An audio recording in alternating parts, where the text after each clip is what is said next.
So it's really all about your winery and what the regulators are expecting you to keep records of.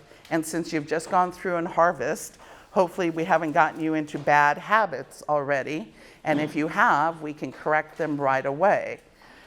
Because basically the federal government and the state wants you to record the first pound of grapes that you came in to the last bottle of wine that will get bottled from that.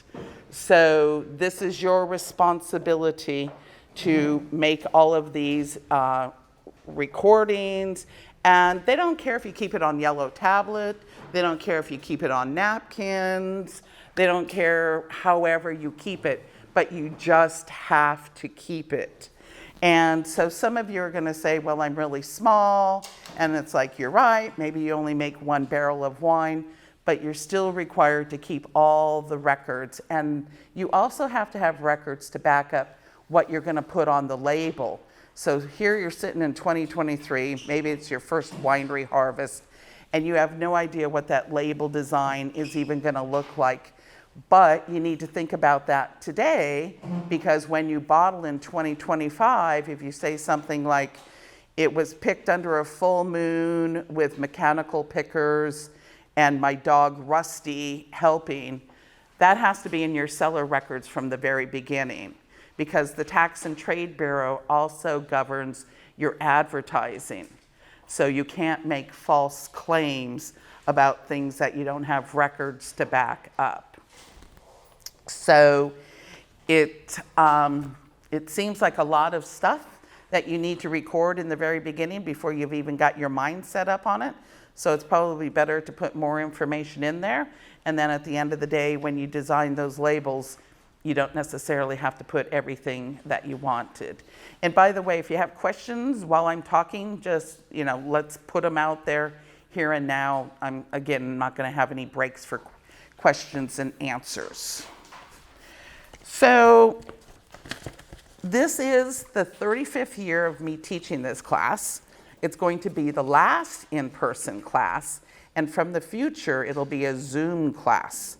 So we have the last year of in-person and the first year of Zoom. So records, where are they?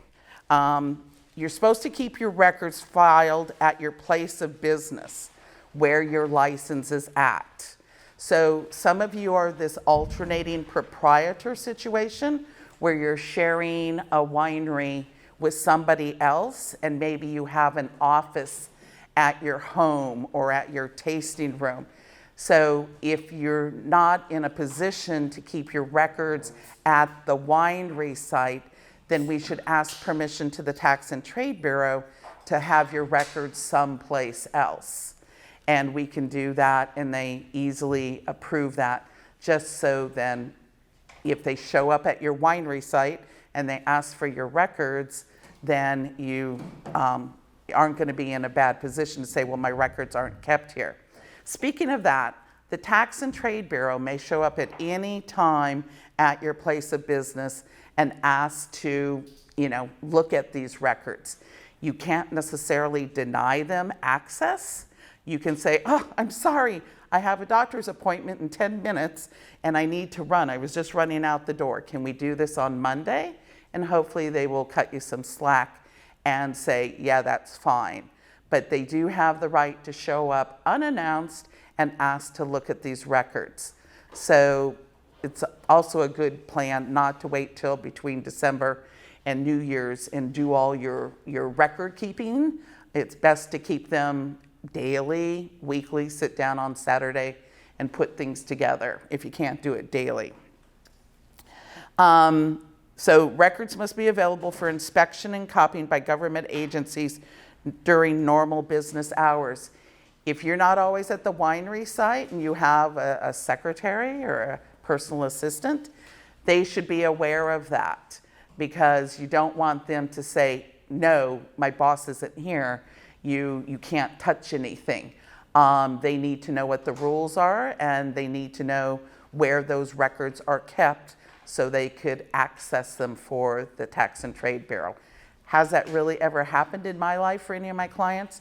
No, typically what you'll do is you'll get a letter on Thursday that says in 2 weeks they want to come by. So that's more typical of what will happen. But I can guarantee you it'll be a mad scramble to put all your papers together. Retention period. You must keep all required records for at least 3 years from the last record date entry. So for example, we just got done doing 2023 harvest. We're gonna make a Cabernet per se. It probably won't be bottled until 2026, 3 years for a cab. And the labels didn't come in, so you didn't put labels on it. So the wine is still in bond, and you're gonna, for whatever reason, supply chain errors, you're not gonna be able to get labels for 6 months to put those labels on. So your 3-year time period hasn't even started yet because you haven't made the last entry in your records, because a last entry would typically be something like removing it tax paid. So once and you cannot tax pay unlabeled wine, don't ever, ever, ever, ever do that. So you would have to wait until you affix those labels, and then you could remove it from bond. And then now your 3 years has started for how long you have to retain those records. What records am I supposed to keep? Basically, I can say everything. You need to, from the first grape in, California Department Tax and Fee California Department of Food and Agriculture, the people who give you a license when you're buying grapes, says that if you're buying grapes, you must put them across the commercial scale. So if you're purchasing grapes, they have to go across the commercial scale. If they're your own estate grapes, you still have to weigh them for the Tax and Trade Bureau folks. So no matter what, you're gonna have to weigh all of the grapes that come to your bonded winery. And again, we're always talking about your bonded winery. If you have somebody else crushing grapes for you, they have to worry about these records, not you. All records pertaining to depletion of inventory. So let's say you got in 2 tons of Cabernet and 500 pounds of that is molded. That kind of happened a little bit this year. You would want to keep records that you threw away 500 pounds, because basically the federal government thinks you make about 160 gallons of wine from every ton that you bring in, and they would think that if you didn't, then maybe you're just hiding wine and not paying on the taxes. So you'd want to record someplace that you had to throw away 500 pounds of grapes because they were moldy. If you're a winery, all records pertaining to production of inventory. So some examples would be invoices from your suppliers. So when you're buying grapes, you typically get invoices from the growers. When you're selling it finally, you're going to have invoice to your clients on selling them either bulk wine or case goods or pallets. Records of samples you handed out. This is a California alcoholic beverage rule that you're only allowed to hand out 1 liter of wine, like per varietal, Chardonnay, Cabernet, so that could each be 1 liter.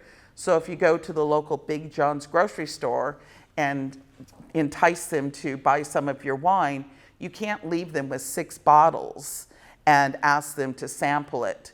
If you had 6 varietals or 6 appellations or 6 vineyard designations, you could, but it's a 1 liter rule, and the Alcoholic Beverage Control expects you to keep a record of where you've dropped off those samples. Payments to your suppliers. Sorry? So if you're going out and pouring wine for the day with several vendors, just is as simple as not vendors, clients. Right. So when you say clients, you mean like retail stores? Restaurants, right. Grocery stores. Right. If you're out pouring for the day. Right. You're supposed to account for those as just being a day out selling, or do you have to name all the places? I would name all the places. you have a total of 1 liter of wine you can pour per varietal? So, yes, so just like I'll use Big John's, the grocery store down here. So if you're Mr. Winery owner and you have 2 wines, a Cab and a Chardonnay, and you want to try and get them to purchase your wine, again, you can't bring in 3 bottles of Chardonnay and 3 bottles of Cab and just give it to them and say, here's some samples, taste it with your team and see whether or not you'll purchase from me. It's a 1 liter allowance that you're able to give them. But when I go out and pour, let's say a restaurant for them to taste, I do a tasting for them, and I only have that one and not another one that week, I'll probably pour a quarter of a bottle and the rest of it, the bottle may get wasted or thrown away. Does that count toward my liter, or how do you? Well, that would count for the liter to that restaurant that you poured at. Per restaurant? Yeah. Right, per place. Yeah. No, yeah. So what they're trying to avoid is like you giving away free wine to Big John's. So, right. And what about donations? Depends on to whom. I mean, you're not always able to donate. That's the tough thing. I know you guys get hit up left and right by every society out there. They have to be a 501c3. And I know a lot of the wineries use that as I would love to donate wine to you, but you can't, show me you're a 501c3. But they also need to have an alcoholic beverage license. So if they're having a spaghetti feed for the Kiwanis, they're required to go down to the alcoholic beverage control and get like a $25 license so they can have that event. Because when I spend $100 on that ticket for the spaghetti feed, $10 of it is earmarked for wine, and they're actually selling wine. So, if somebody says, well, I'm just, we've never done that before, that's normally what you hear. You say, I'm really sorry, I can't legally donate wine to you. They usually leave something with you. I mean, I've seen every type of story out there. If you're donating wine for a raffle to a 501c3, they don't need the ABC license? Yes, they do. They do. It's a $100 license for a raffle. And they can't really do a raffle. It's more like a silent auction. Because these one-day licenses that they get are for on-sale consumption only. So if they want to finagle higher sales, then they have to do like auctions where they then, you have a bidding going on, and then they can take home a case of your wine. So if we don't donate wine, not to be poured at the place, but to be auctioned off? You still have to get the license. What about gifting bottles of wine to your friends? Legally and technically, I would think that the Tax and Fee Administration would see that as, a use in California. So somebody gave me a bottle of wine here today. Thank you very much. That's being used in California. So the California Department of Tax and Fee Administration would say that no different than pouring it at Big John's, it's being used in California, and they would expect you to remit the sales tax on the cost of the goods of that product. Same thing if you take home a case of wine to drink yourself. You're using it in California, assumption on my part that we're all from California. So even though it wasn't a sale, you should actually record it as a sale and based on the cost of goods though. So I think we have a bookkeeper in the audience, do we not? Please, yeah. Please correct me if I say anything wrong, because I try and stay out of the bookkeeping side of it. But these are the things that I've been told by the California Department of Tax and Fee Administration. They would want their money. Yeah. What about sending a gift of your wine to someone in New York? You're not licensed in New York. I think the state of New York would be unhappy with that because typically you need a license to deliver it to a consumer in New York. Even if it's a gift? Even if it's a gift. They don't. When the rules got changed, they said, yes, we'll open up our doors, but we still want our excise tax and we still want our sales tax. So legally, you're not allowed to send a gift to a state where you're not licensed. I'm sure that they would say that is correct. All right, so boy, we're into fun and games already. So if we're donating to, or recently we donated to actually a police. You say a priest? Police. Oh, police. Okay. It was a PAL program, so they wanted a raffle capacity, right? So we're required for the 501 receipt, and are we required to obtain a copy of their beverage license? Yeah. They never did that. Yeah, it's tough.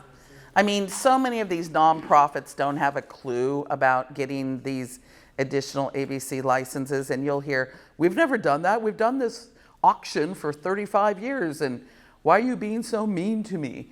You know, but it's like everybody would be in trouble, and it could be a $10,000 fine to you guys. To us or them? To both parties. Easy for you because you hold an alcoholic beverage license, more difficult for them because they don't have an alcoholic beverage license. And this is all picked up on the California sales and use tax form. That would be picked up on the California sales and use tax, and or if an audit happens and they come through and look at your records, and or they show up at these events, these nonprofit events, and they just start looking around on whose wines are there. Okay, payments from your clients, California Department of Tax and Fee Administration, the resale certificate. We'll get into that at the end of the day, but no matter who you're selling to, you need to make sure they're licensed. So if I come in and say, hey, I'm Andrea's Nevada distributorship, and I want to buy pallets and pallets of your wine, you need to get my Nevada license. You need to get my Tax and Trade Bureau permit. You need to get my Nevada license, because it'd be really easy for me to say, I'm a Nevada distributor, but I'm really lying to you and I just want wholesale prices. You also need them, you would have their state license, their out of California license, so you wouldn't have to worry about sales tax. If I come to you and say I'm in Andrea Anderson Fish Restaurant in Santa Rosa, you still need my California alcoholic beverage license number, and you need me to fill out a sales and use tax, because you're not going to charge me sales tax because I'm going to resell it. And if I call you up on the telephone, says, here's my MasterCard, I'd like to buy 10 cases of your wine, you need to make sure I'm age 21, and you need to make sure that your carrier isn't just leaving it on my front deck when it says that it's an alcoholic beverage and it should be signed for by a person over the age of 21. Both parties are going to be in trouble, the UPS guy and you guys. And if my sale as a consumer is more than 8 cases, you need to get my full name and address. You just can't say it's a consumer sale. For whatever reason, they think it might be being resold. All right, winery, what don't you need to keep? Again, I'm going to say everything, because as we'll learn, like if you say it is an AVA, like Napa Valley, it has to be 85% from that American viticultural area. If I say that it is estate bottled, it has to be 100% of my grapes, never leaving my winery, bottled at my winery, and doesn't leave until it's bottled. If I say something like my dog Rusty was helping me with harvest, there's not a percentage in the TTB, Tax and Trade Bureau regulations for that, so it has to be 100% true, 100% true. And where, I do label approvals for you guys as well. And you guys drive me nuts, because I'll see on your labels where you say something like 55 cases of this wine was produced. That's a real definite number. That's not a 54 and it's not a 56. And if your seller records don't show that 55 cases of that wine was produced, that is against TTB regulations. So it's always better to say things like less than 100. That's still a small number. Don't be so specific. These grapes were fermented in French oak barrels. You guys put that a lot on your labels. That has to be 100% true. And for you to say that on your labels, your cellar records have to show that it was fermented in French oak barrels. All of that wine, because that's what you wrote on your label. Yes, That sir. applies to websites as well? Everything, websites, your point of sale material, flyers, everything, yes. Yeah, because they govern advertising as well. So, they have lots of regulations. Yes. What is wrong about being specific about the amount of cases?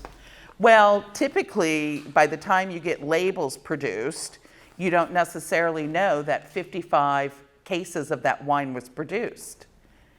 You're getting labels printed ahead of time, and then maybe you needed to top that, and now you produced 56 cases. Even though that seems like no harm, no foul, it's not 100% true. But it's okay to put it in the website because by then you know. True. So you could do that on the website. But then aren't you contradicting yourself? Well, when I was just thinking about that, it's like, I guess that if you knew, but the production is actually like when it's no longer juice and you've declared it wine. So that would be, so follow my brain through there. Then,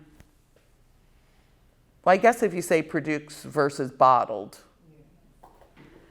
getting into the nitty gritty, Well, and Because by the time you bottle, you're gonna.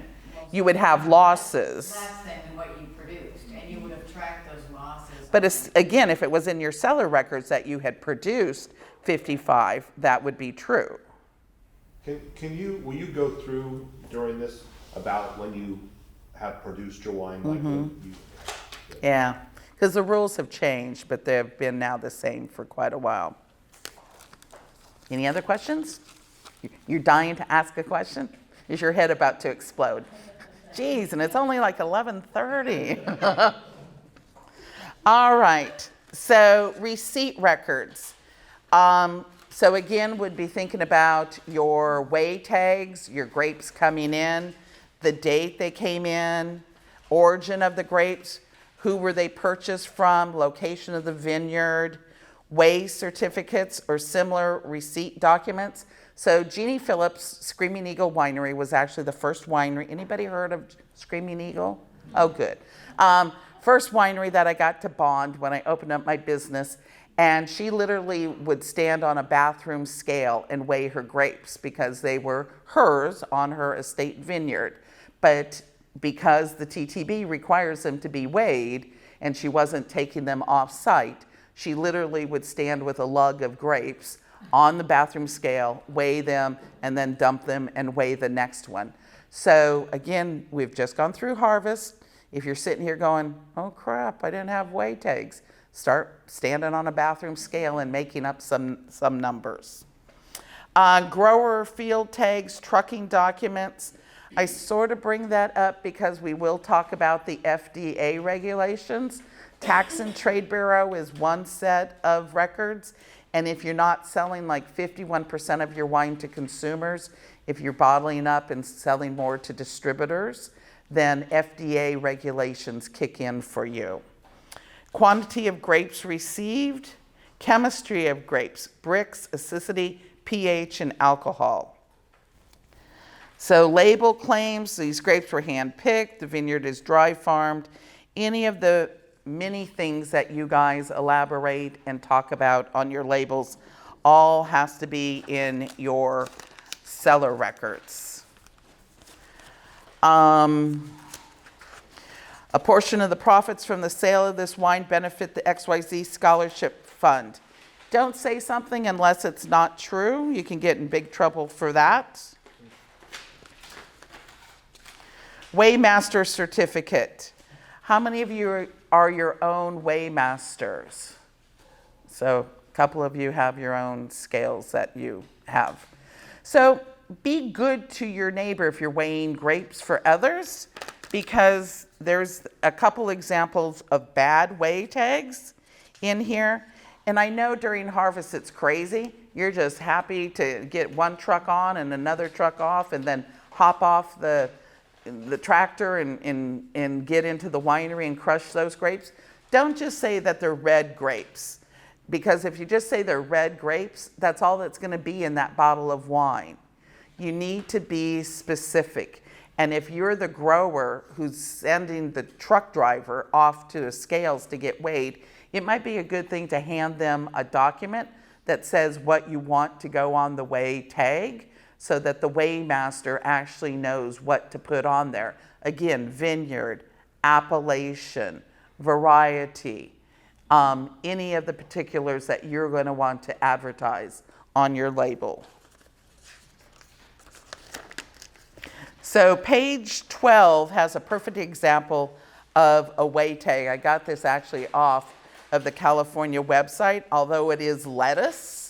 And I'm pretty sure that we don't have any exotic lettuce appellations and varietals, but it is what they show to be an example of a weigh tag.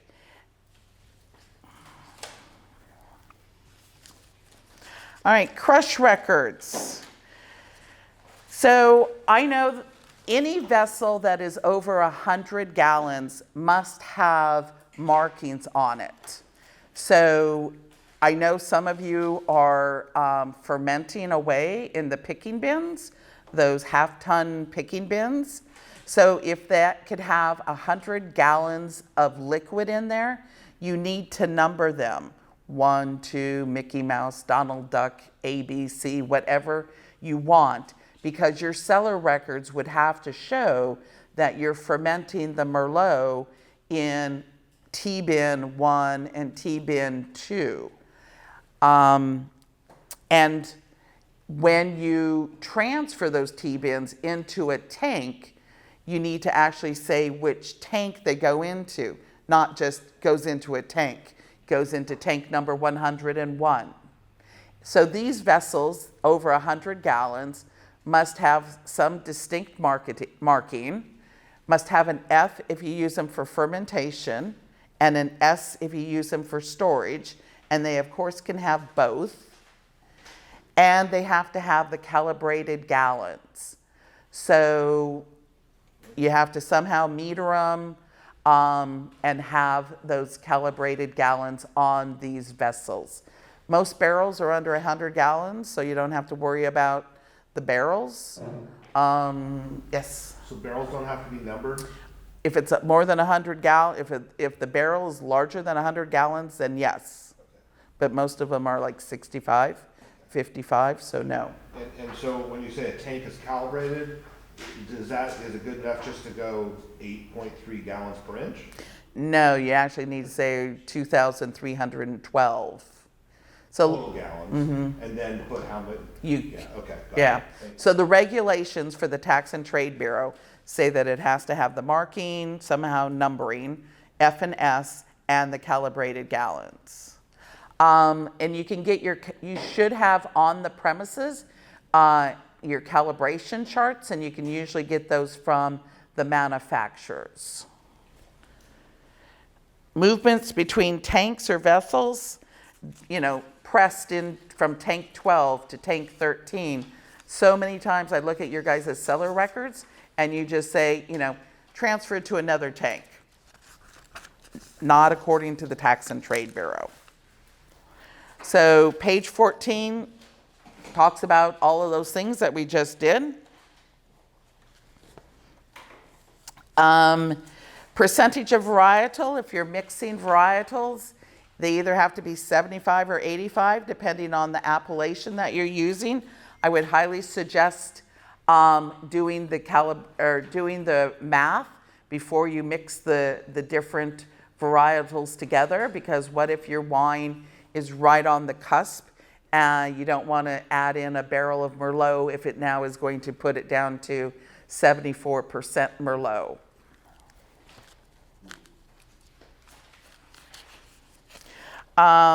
If you bottled unlabeled wine, I hate unlabeled wine. I hate you guys bottling in shiners. They are a nightmare from Elm Street. Please try and never do that. So if you have to bottle and not put a label on it, you're still required to put the markings on the cardboard boxes or the wooden boxes, whatever it is that you're putting those bottles into. Because the Tax and Trade Bureau folks figure you won't know the difference between a Merlot and a Cabernet if you're just looking at the bottles. So they still require the markings to go on the cardboard.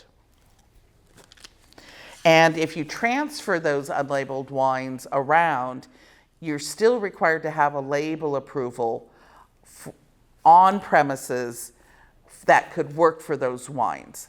So sometimes it's better to get a generic red wine, white wine, rosé wine label approval, because it is an infraction if you bottle and you don't have an approved label approval on the premises. So there's like two different rules. Did I bottle and not put labels on it? Or did I bottle and I don't even have a label approval on my property for that wine? So some of you we've done generics for to cover yourself for that, because maybe by the time you need to bottle, you haven't even figured out what the label's gonna look like. So let's just do a really haphazard government warning, contains sulfites, your name, California red wine, and so that label approval could at least work for that. I'm not saying that's what gets stuck on the bottle, but that at least when you record that you bottled, you can reference that serial number of that label approval. So we already talked about if there's no percentage given by the Tax and Trade Bureau, it has to be 100% true. So here's another one that I love to talk about to you winemakers, the acid record. So usually most of you winemakers are really good about recording stuff because you want to make sure that if it turns out well, you can repeat the process over and over again. And so you write down things that you've done to the wine. The acid record is a completely separate record. Consider it like another checkbook.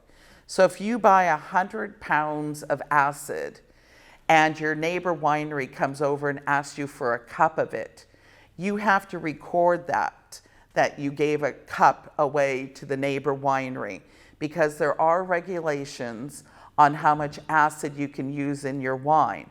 And I know you guys are sitting there going, well, I use acid to wash out my tanks, and I use acid to wash down the bottling line. You're right, you do all that stuff. And so you also have to measure that acid that you're using for other things from that 100 pounds that you got, because you also have to record how much acid that you dump into some wine that you're trying to do something to. And so the government wants to make sure that you keep this secondary record of acid from beginning inventory and how it's used, like a checkbook, versus then you have the cellar record for the Chardonnay, and you talk about putting 2 pounds or whatever into the Chardonnay. Does that all make sense? All right, and you're all doing that? Excellent. Cool. So most of the time I don't get that reaction, so I'm very happy. You guys, class is over. You're dismissed. So chemical records, there's things that are referred to as generally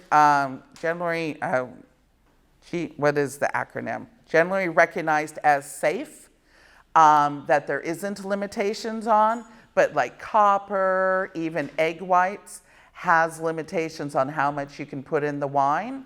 So any of those things would have to keep secondary records as well.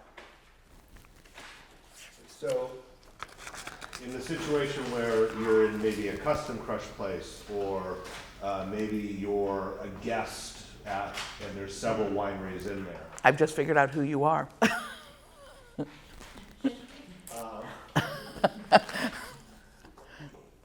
is the person buying the acid, is the person that's buying the chemicals that's for the facility is responsible for that, and we're all also individually responsible? So you're an alternating proprietor. Right. So if you go to your host winery and get acid, they would record that down in their checkbook that they had bought 100 pounds and now you asked for a pound of it. Your winery must now keep a record that you got a pound of it, and then what are you doing with it? Yeah. Got it. All right, so we're all good with writing everything down and, okay, so page 18, I'm getting older. Page 18 is an example of a seller record. And this comes from the Tax and Trade Bureau's seminar, so we know it's correct. And your seller records can just mirror something like this.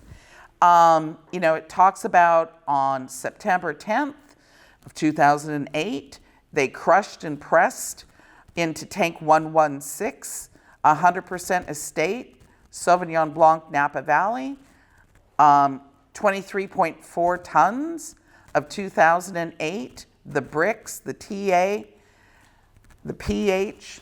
So just mirror this. Just start keeping your records that you can answer all of these questions. What did they do next? They moved it from tank 116 to 117.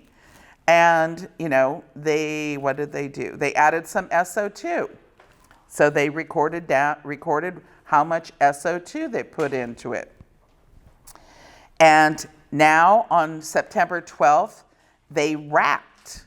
This is where the Tax and Trade Bureau says that is no longer juice. That magic word of rack is where it is now declared wine. So if you use the verb racked, then you are declaring your juice as done, and now you are responsible for 8,000 gallons. Yes, there's allowed losses from the time you declare it until you bottle it, but typically you wouldn't want to use the word rack until it's maybe a little cleaner, not so much grudge in the bottom. So there's other verbs than rack that you could use. You transferred, you pumped over, pick something. But when you record and write racked in your cellar records, it's no longer juice, it's declared wine. And at that point, you're supposed to know the alcohol content of it as well.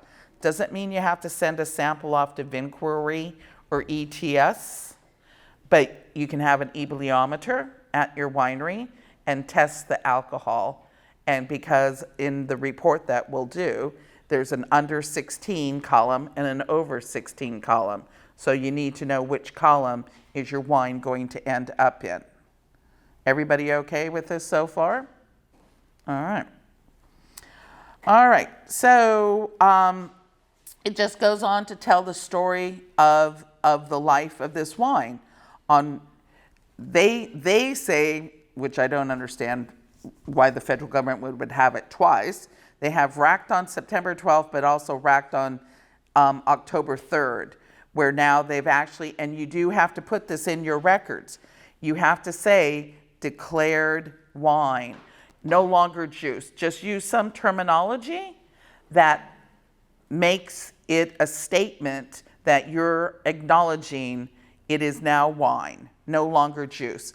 When it's juice, you guys can lose as many gallons as you want.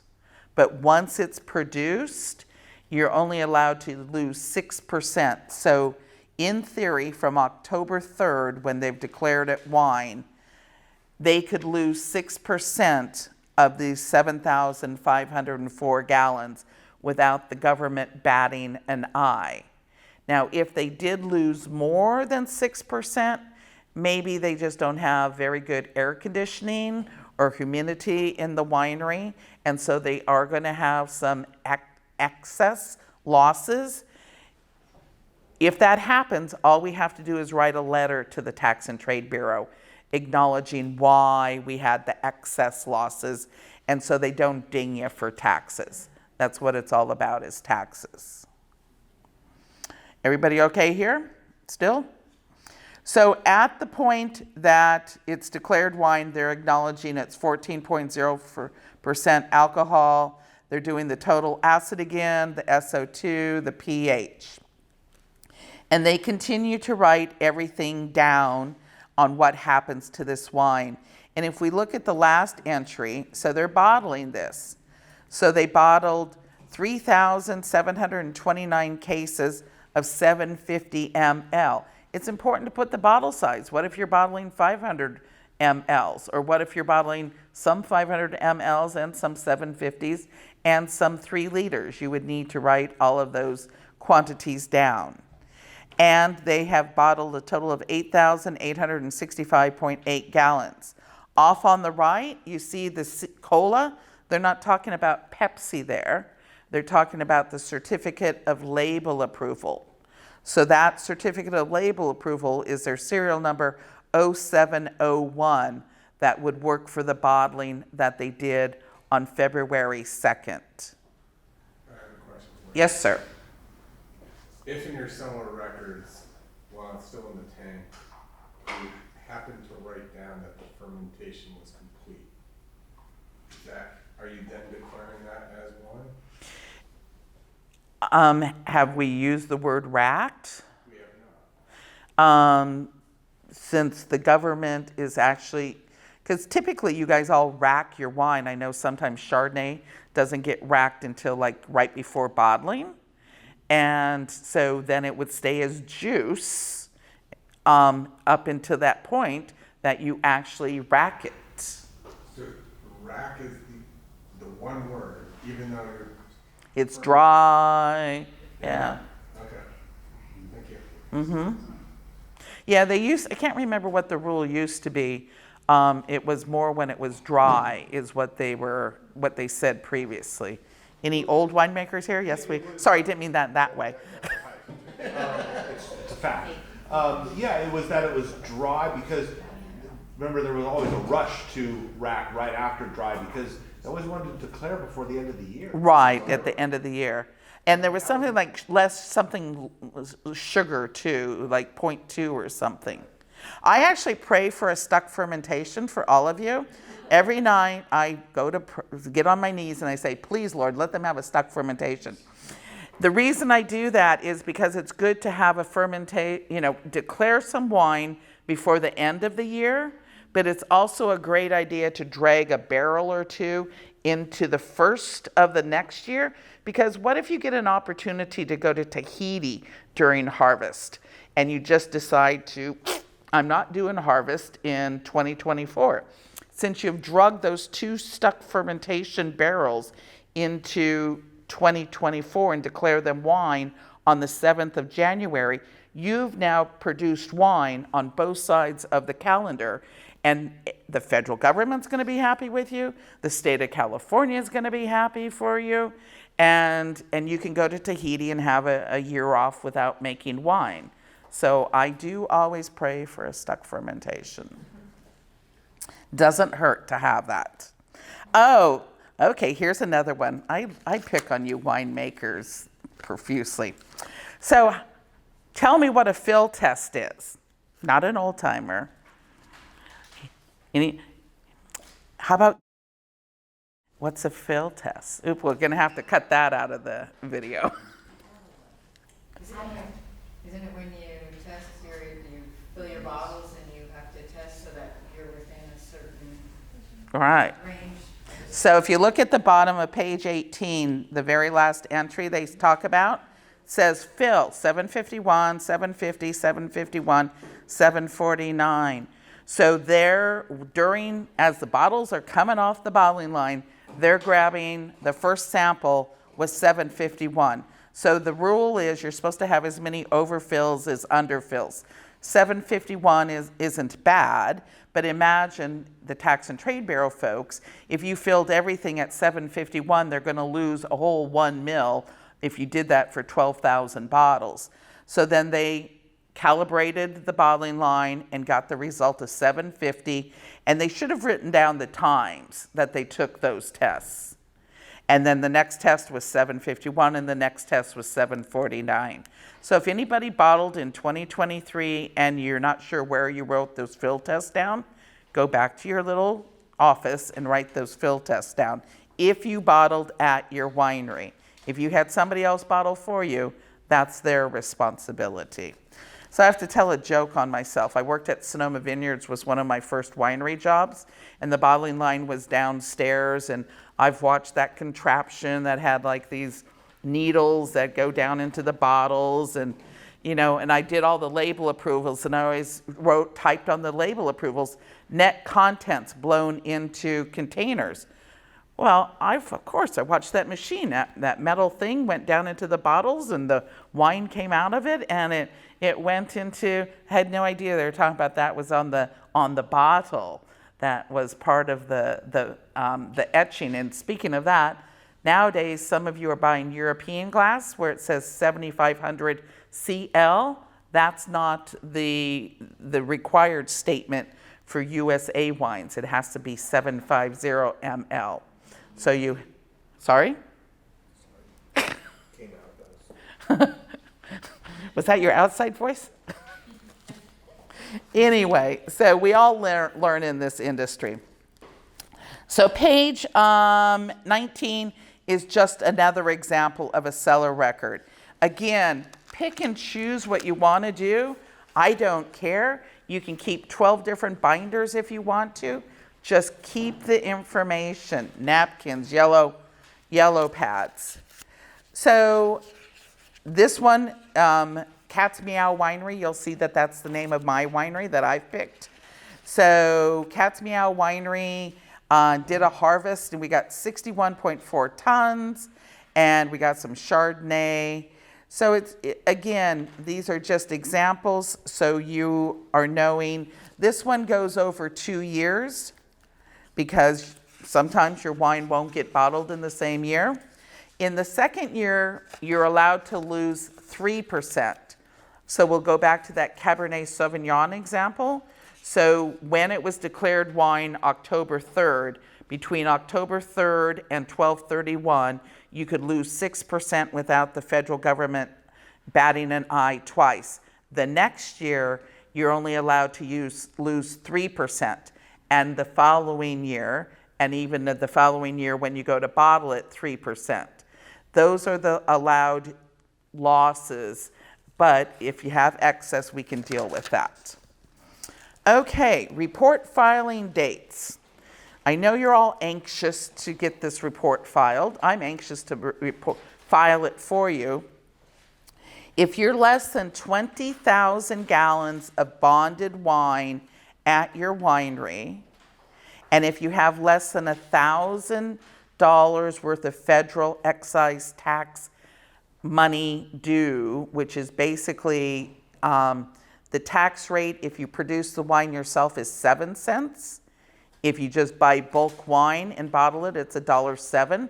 So sometimes we do have to calculate it. But if you produced it, fermented it yourself, that's about 6,008 cases of under 16% wine. So a lot of you guys are my little baby wineries that you're doing less than that. But if you're making more than 16% wine, that tax is at 57 cents per gallon.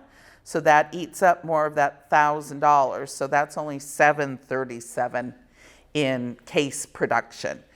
You get to file this 702 report on January 15th if you hit both of those numbers, less than 20,000 gallons and less than $1,000 in taxes. So it's not one or the other, it has to be both. So maybe you only make 4 barrels of wine yourself, but you buy a bunch of bulk wine and bottle it up and tax pay it from your winery. So you might then hit more than $1,000 in taxes. Everybody follow? So the tax rate has now kind of been set. It's 7 cents if you produce it yourself. If you, again, buy bulk wine and just bottle it at your winery, it's $1.07. Although I'm not a winemaker, I might suggest that you perfect some of that wine by adding some high proof or some concentrate to it, because for whatever reason, the Tax and Trade Bureau folks have said that if you do such act, not because you want a lower tax rate, no, of course not, but because you want to just make that wine a little bit better, that is considered production. So therefore, then the tax rate would go down to 7 cents. So that's a really nice threshold. So everybody gets that, including Gallo. For the first 30,000 gallons of wine, every winery in America is paying 7 cents a gallon for wine that they produce themselves. Over 30,000 gallons, then it pops up to 17 cents. It's sort of a staggered. Okay. All right. So I know a lot of you who are a little bit older still think that there's this small producer's credit. That really isn't the phrasing that is used anymore. It's all based on the production and what you do to it. Okay, so we've reached the point where we're going to get into the 702. And I'm sorry, I still refer to it as a 702. I guess it's really the 5120.17. Oh, I have to show you. This is what it used to look like. Wasn't it lovely? Nice ledger size, you could see it. That's true, you'd have to print it like in 4 stages, 8 stages. Well, it's now down to 8.5 by 11. Makes it a lot harder for those of us who can't see so well anymore. And I've actually engulfed filing them online with pay.gov. I'm becoming such a big girl.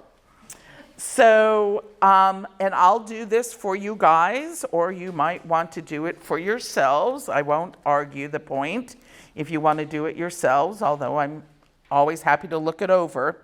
So in the book, page 25 is what it looks like. So if you haven't already signed up for pay.gov and you want to control your destiny yourselves, then you should get your own pay.gov account so you can file your 702 online. If you want to have me help you, I'm here for you. That's part of what I signed up for, but it's in my pay.gov sign-in account. So, you know, if we decide to part ways in 16 years, then it's all under mine, although you, of course, would have access to it because it's your winery. I don't own your winery. So page 25, they want to know the business name, the address of the winery, the employer identification number. I have to tell you a story about that because usually this is somewhat bogus information because I'm not really a winery at Cherry Creek. The employer identification number, I really just tried to put in 1, 2, number. They wouldn't take that. So the Tax and Trade Bureau folks know employer identification numbers. They didn't balk at Cat's Meow Winery, which is a completely hypothetical entity, but they would not let me pass this question without putting in a proper employer identification number. So if you don't have that, and then of course you have your bonded winery number, and this was an older one, BWCA 5353. And then you have to drop to the next drop-down menu. They ask whether you're monthly, so somebody like Gallo or Sutter Home is going to be on monthly. If you're on quarterly, so if you're more than 20,000 gallons and more than $1,000 in taxes, then you have to file quarterly.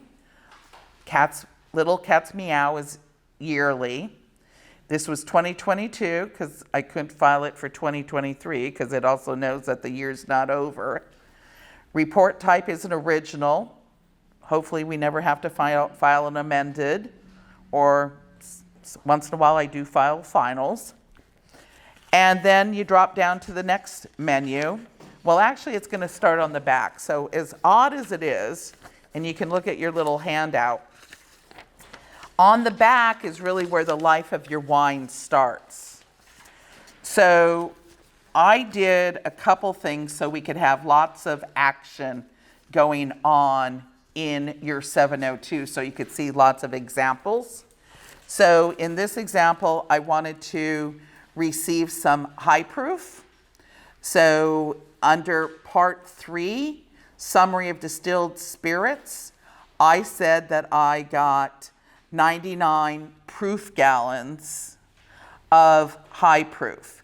And if you're making a dessert product, you can't really call it a port anymore because that's against the rules.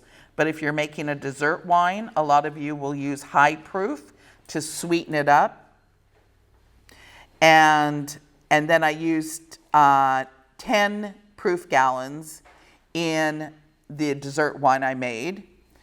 And then if you drop down under section 4 on the back of the report, that was the extra piece of paper that we got over at the table. Everybody following along so far? We received 122,800 pounds. That's that cat's meow, 61.8 tons of grapes. So pounds converted into tons is 2,000. Pounds is a ton. And I used all of that 61.8 tons in wine production. So you'll see in both of these sections, there's like a plus side and then a negative side. So it's you're gaining the inventory and then you're depleting it, or it's still on hand. And the numbers have to agree or you can't move on. So in the grapes that I received, I used all of that in wine production. On hand, end of period is 0. Unless on December 31st, you still have some grapes to process that you haven't got around to crushing, that should be 0 on your report. Total, 122,800. So again, top and the bottom equal the same, so you can move on. What else did I do? I got some juice. So that my neighbor winery friend took some of my grapes over to his place and he crushed those grapes for me, and then I brought them the juice over in IBCs to my winery to ferment. So that the grapes were received at his winery. I received the juice. So that's why that goes in the other column. So 1,500 gallons of juice was received. What did I do with that? I made that into wine as well. On hand, end of period, 0, 1,500 top, 1,500 bottom. Well, I also needed a barrel of concentrate. I just wanted to sweeten some of my wine. So I got a barrel, 55 gallons. I used 10 gallons of it. I have 45 left. 45 and 10 equal 55. Same number as on the top section. Everybody getting the rhythm that the top and the bottom must equal, just like your balance sheets. And if you look down under part 7, I still have my stuck fermentation in the fermenters down there. So not everything was declared wine in the year. I still have 9,800 gallons of juice in the fermenters, not declared wine.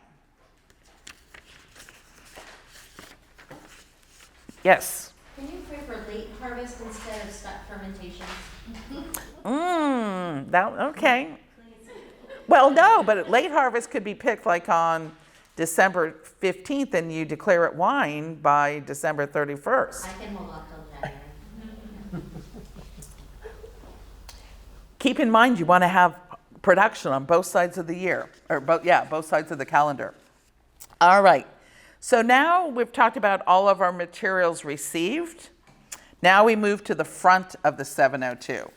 So this one is going to get really heavy because it's not just, you know, we started with 20,000 gallons. Most of you are baby wineries, so you're going to have 0 there. But I wanted to have you take a look at what the flow looks like. So 20,000 gallons is what this winery started with, under 16%. They produce by fermentation 1,500 gallons. Produced by sweetening, 10 gallons. And if you're going to file online with the Tax and Trade Bureau, they want you just to put the new gallons there, not the whole mass of gallons that you added the concentrate to, because that mass was already there. It was part of the 20,000 gallons. So you can only add the actual volume increase. Same thing for the addition of wine spirits, because the Tax and Trade Bureau folks think that the way you make a port type of style dessert wine is you declare your base wine, and then you add the high proof into it. Let's not tell them that's not how you guys make port. Produced by blending, this is another one. This is where, and if you look off on the right-hand side, over 16% on line 20 used for blending. So we had inventory in the over 16% that we blended in with some of the other under 14%. So we lost it in the over 16, but gained the volume in under 16. I know a lot of you guys use blending as like you took 20 barrels and blended them together and put them into tank number 12. That's maybe what your cellar records say, but when you get to the part of filling out the 702 form or the 5120.17, that's not what they're expecting you to put in there. And if anybody is using like Innovin or what's the other one? Starts with a V. Vintrace, thank you. I know the way that the work orders are added is not going to agree with how the same numbers that you put into the TTB's online 702 filing. So you might just want to continue doing paper, so you don't have, because I actually have to like back it out. We won't get into the weeds with that. All they care about is the total amount. The volume changes, They don't right? care in what varieties or what wine. Your cellar records would show that, but here you're using lump numbers. And they would not let you put in 100 gallons for use by blend or produced by blending unless it was taken out from someplace else. So that, I'm not real happy with doing all 702s online. Change of tax class, I just put that in there so you can have an example of that, because again, you all know that when you say it's racked, you have to say what the alcohol of that wine is. Well, lo and behold, when you really do send a sample off to Vinquery, then you find out instead of it being 15.8, it really is 16.1. And so now you have to put it out of the under 16 column into the over 16 column. So in this example, it was leaving over 16 and coming in to under 16. And so that just simply is a correction of when you get a more defined alcohol content of your wine. Although you guys are perfect, so I'm sure that won't happen. Transfers in bonds, so you sold some bulk wine. That's how that leaves the winery. Inventory losses. Yes, there'll be inventory losses. There's always the evaporation, the angel's share. If you happen to have something like an earthquake or a crazy forklift driver that, runs into a bunch of your barrels and they, fall off and break and you have red wine all over the bottom of the winery floor, we all have our phones nowadays. Take pictures because that's a casualty type loss. And you don't want that to work part of your 6% and 3%. So when those earthquakes or crazy forklift drivers happen, let me know. We'll write a letter to the Tax and Trade Bureau folks about your casualty, and then that will not count. Also, if you all of a sudden find out that 2 barrels of your wine is just not acceptable, maybe it has a high VA and it can't be fixed, don't just pour it down the drain. There's also a way that we have to ask for destruction of wine. So here we are on November 12th. You guys have told me about 2 barrels of wine from Napa Valley Cabernet that is unmarketable. I would send a letter to the Tax and Trade Bureau folks saying that on December 12th, you intend to pour it down the drain, use it on the vineyard for irrigation, take it to the dump, whatever the case may be. Asking the TTB if they want to come and watch that destruction. And most of the time, they just stamp it approved. And so then that does not, again, count for just your normal winery inventory losses. That would be written off on another line item. But that won't happen to you guys because you're making perfect wine. So this is the top section, again, is all about the accumulation of your inventory. And we have the total of 22,889 gallons. And then the bottom section talks about things that could happen to that bulk wine, bottling it, transferred in bond, losses, on hand, end of period. That too adds up to 22,889. Bingo.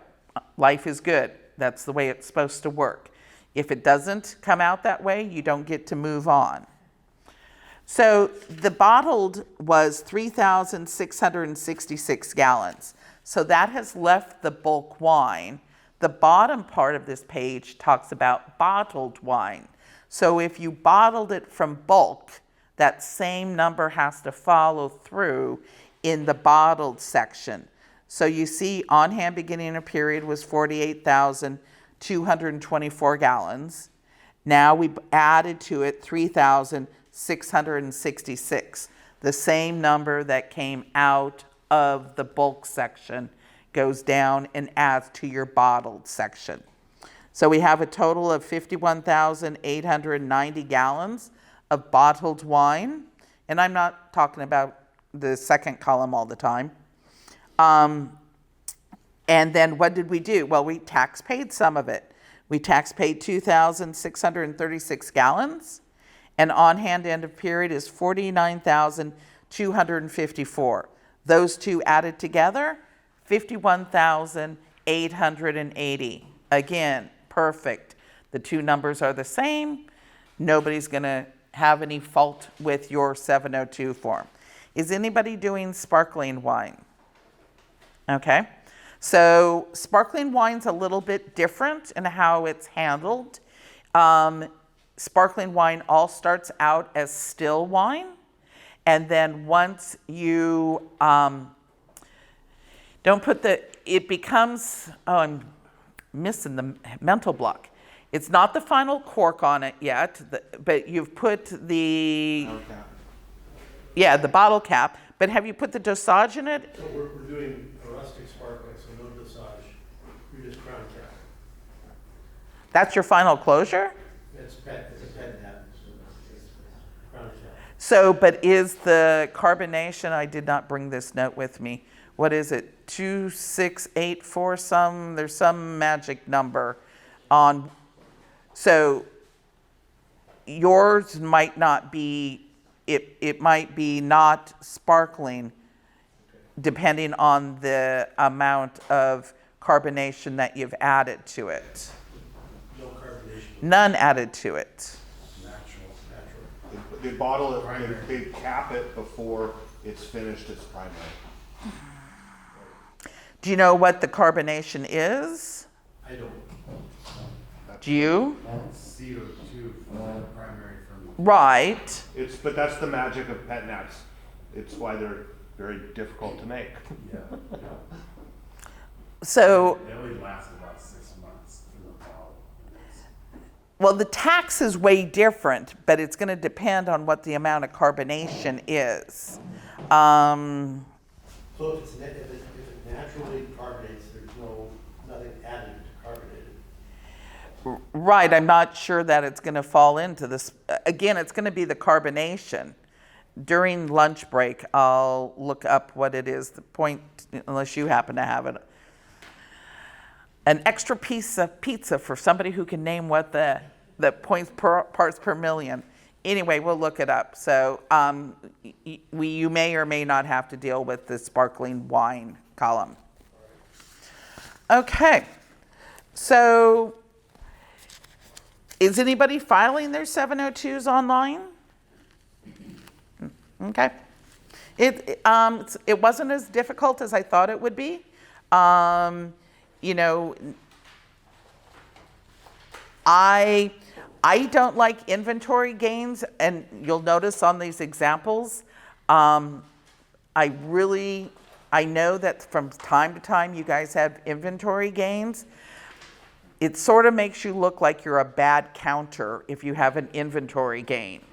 And I do know that there's time for time that all of a sudden you find 3 barrels that you didn't realize that were back in the corner someplace.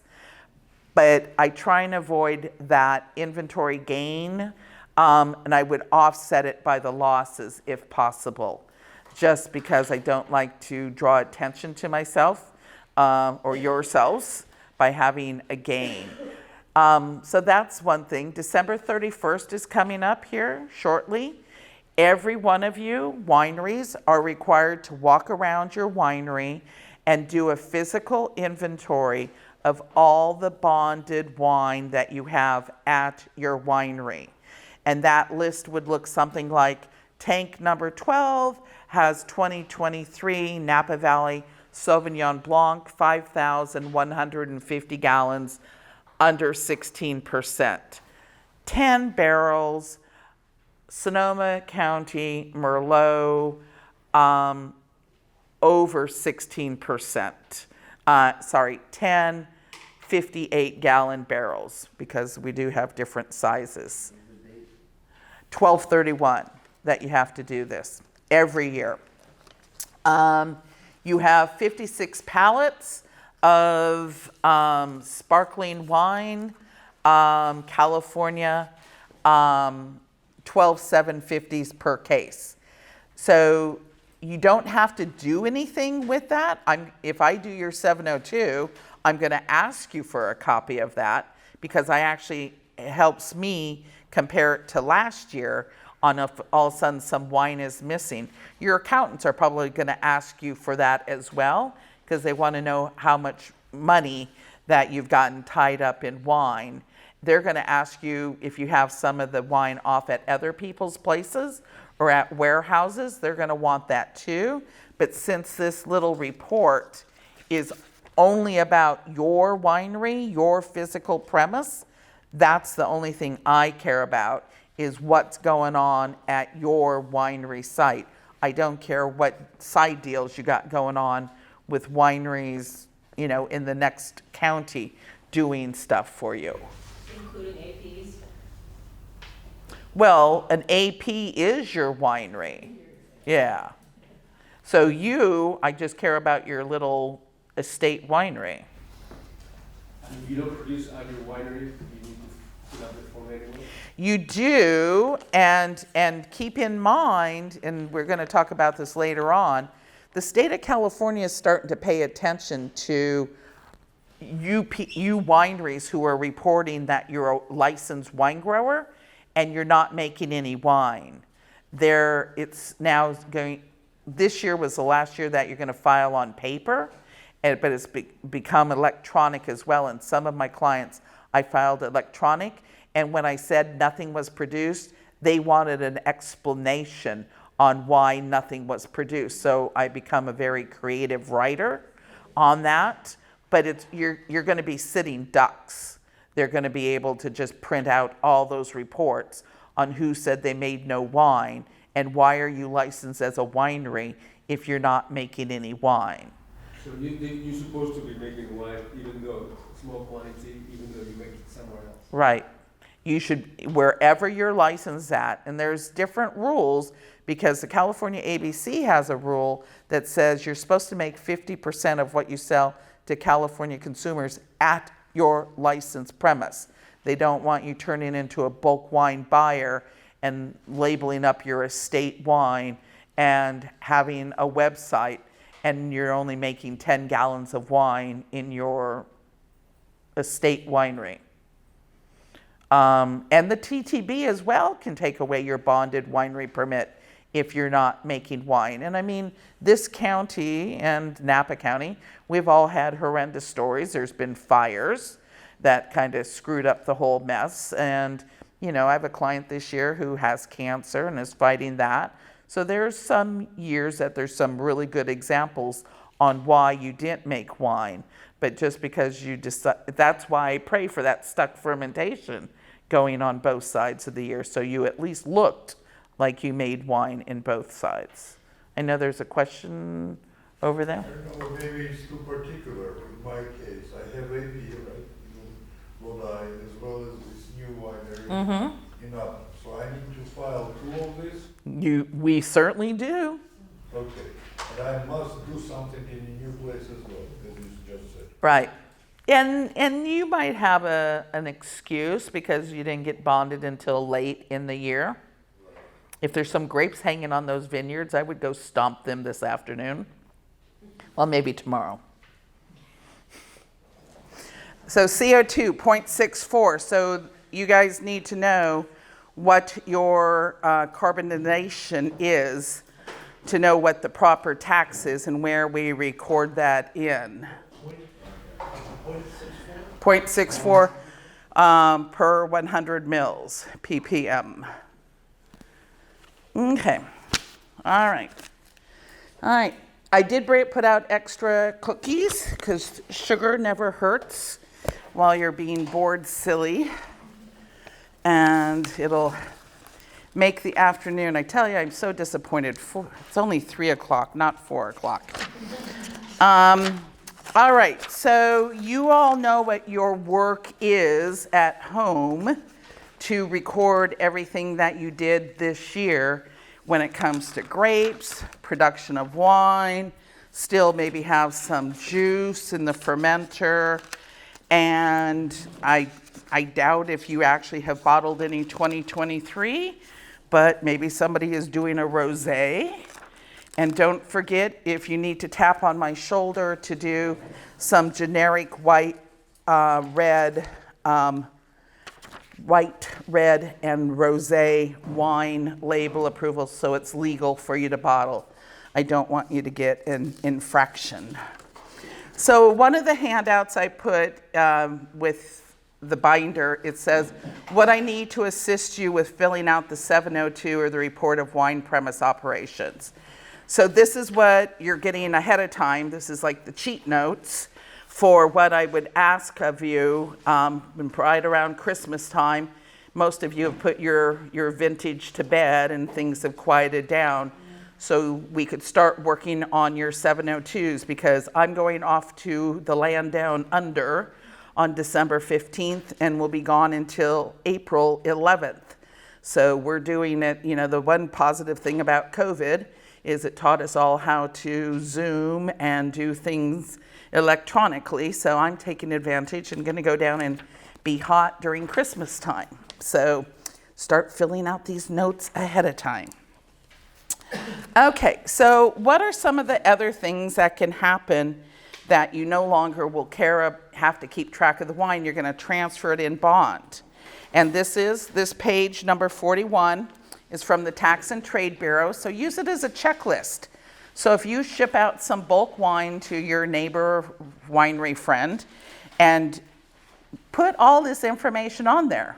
And if you receive some bulk wine from your neighbor winery friend, make sure all this information is on there. I have seen so many bills of lading that just say red wine, and that's it. So red wine usually doesn't sell as well as Napa Valley Cabernet. And if that's what you're intending to put a label on that bulk wine that you just purchased, if that bill of lading coming in doesn't say it's Napa Valley Cabernet Sauvignon Vintage 2020, alcohol 15.8, you can't miraculously turn it into that. So this, we had the weigh tags for the birth records of the grapes. A transfer in bond is the first birth record of bulk wine going out for somebody else or bulk wine coming in from you, for you. And so here's an example on page 42 of what a proper bill of lading would look like. Proper bills of lading are far and few in between, disgustingly enough. It's not that difficult, folks, to put all the right information. You need to put your company's name, your company's address, your bonded winery number. Where's it going to? Their company name, their bonded winery number.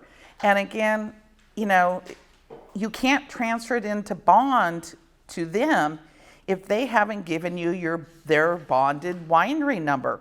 You just can't make up these numbers and hope for the best. So I would, not that I don't say I don't trust anybody, but I would ask for a copy of their TTB basic permit, because what if their winery's at 100 Main Street, St. Helena, but they've asked you to ship it to 900 Silverado Trail? That might not be their winery. It could be Sutter Home's winery.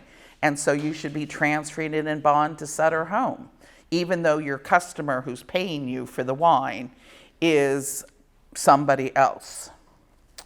The same thing for bottled wine. For you guys, my little small wineries, most of the time it's easier to tax pay the wine when it leaves your winery, when it has the label on it. Again, you cannot tax pay unlabeled wine, because then the taxes have been determined. You've obligated yourself to those 56 cases or whatever the quantity is, but because more likely than not you've been delayed because of the $1,000, you might not have to write that check until January 14th. So you could be selling the wine back in September or October without having put the money out to the Tax and Trade Bureau folks. I'm going to regress because several of you asked questions about your, kind of relying on others for record keeping. Let me tell you horror stories. There's been winemakers, consulting winemakers, who keep these records for you guys. They're in their little trusty, dusty binders that when they show up at your property and do all this stuff for you, they supposedly write it in these binders and it's all about your wine. Well, those guys can decide to go to Tahiti and leave you high and dry. It's your winery. It's your responsibility to have that information. I've heard so many stories. Well, our winemaker keeps it. Well, the winemaker's computer got stolen out of his car. Guess what was on the computer? All your cellar records. Guess what you now have? You don't have Napa Valley Cabernet Sauvignon. You have California red wine. Bring down that price point because you don't have the records. And if the Tax and Trade Bureau folks show up and you say something like, well, my consulting winemaker or my compliance person has all their records, I'll be the first one to say, not me. I don't have all those records. All those cellar records are supposed to be with you, the owners, or somebody who you entrust more than yourself to keep those records, because it's your livelihood we're talking about. It's the selling the Napa Valley Cabernet for $170 a bottle. So, if you keep it on your laptop, bless your cotton socks. But, if that laptop gets stolen and that's the only place those cellar records are, you're just screwed. You're now selling table wine. So, be careful in who you entrust to keep those records. And even I've thrown out Innovin and Vintrace out there. These are two very popular seller records programs that keep the records. Things can still go wrong. So, maybe print off the records monthly, if it's possible, just to protect yourself. That's what it's all about, is trying to sell that bottle of wine for $170. So don't completely trust your winemaker or your compliance person. Okay, back to fun. So we've talked about the dates. So we know that if you're under 20,000 gallons and less than $1,000 in excise tax, this report in miniature is due on January 15th. There's no tax liability with filing this. That's a different form. And you definitely want to make sure that if you're going to be late, don't be late on the taxes, because there's penalty and interest that go along with that one. This could get written up if they do an audit at your place that you filed it 2 weeks late or a day late, but the excise taxes are penalties and interest. And again, so if you're more than 20,000 gallons and more than 1,000, then you're on quarterly, and you get to do quarterly if you're up to 60,000 gallons. I don't see anybody here that I recognize as being more than 60,000 gallons, so we won't talk about monthly. All right, so we're going to jump into labeling now, because that's the other thing that can happen at your winery. And as I've said before, it is a TTB requirement to have on the premises an approved label approval prior to bottling. So that's why I keep hounding you about these 3 generic labels, so you can at least use that serial number. You cannot tax pay unlabeled wine, and you should not print labels and pay a printer for printing labels unless you have a TTB label approval in your hands.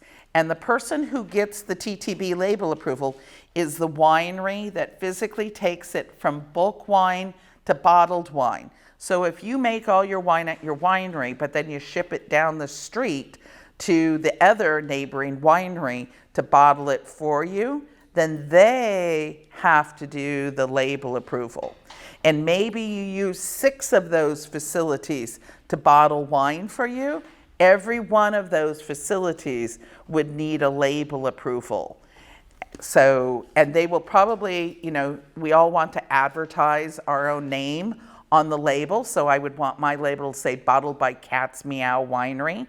So I would give them a letter saying, I, Andrea Anderson, own the name Cat's Meow Winery, and I'm hereby authorizing you to use it on wine being bottled for my account.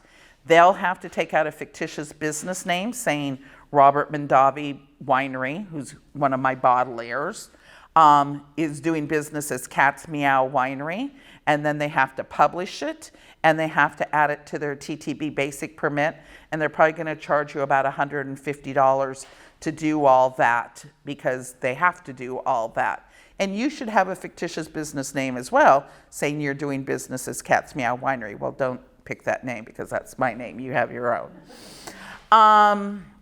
What else was I going to say? I would do fictitious business names for you if you needed them done, because a lot of you may be an LLC, but you're going to drop the LLC off of the bottled by name. And so in this instance where we're talking about the brand name is the great big thing that's the advertising banner on your wine. That's the brand name. What we're talking about right now is in the smaller print where it says like produced and bottled, vented and bottled. That's the trade name. And that's what has to have fictitious business name and publication and adding to your TTB basic permit. Yes, sir. So we changed to an O2. Mm-hmm. And I sent in my fictitious business name renewal. They sent it back to me and said, now that you're a corporation, you don't need this anymore. That's not true. Well, I mean, it depends. If I was doing business as Andrea L. Anderson, I don't need a fictitious business name because that's me. if I'm doing business as Andrea L. Anderson Inc., that is still not fictitious.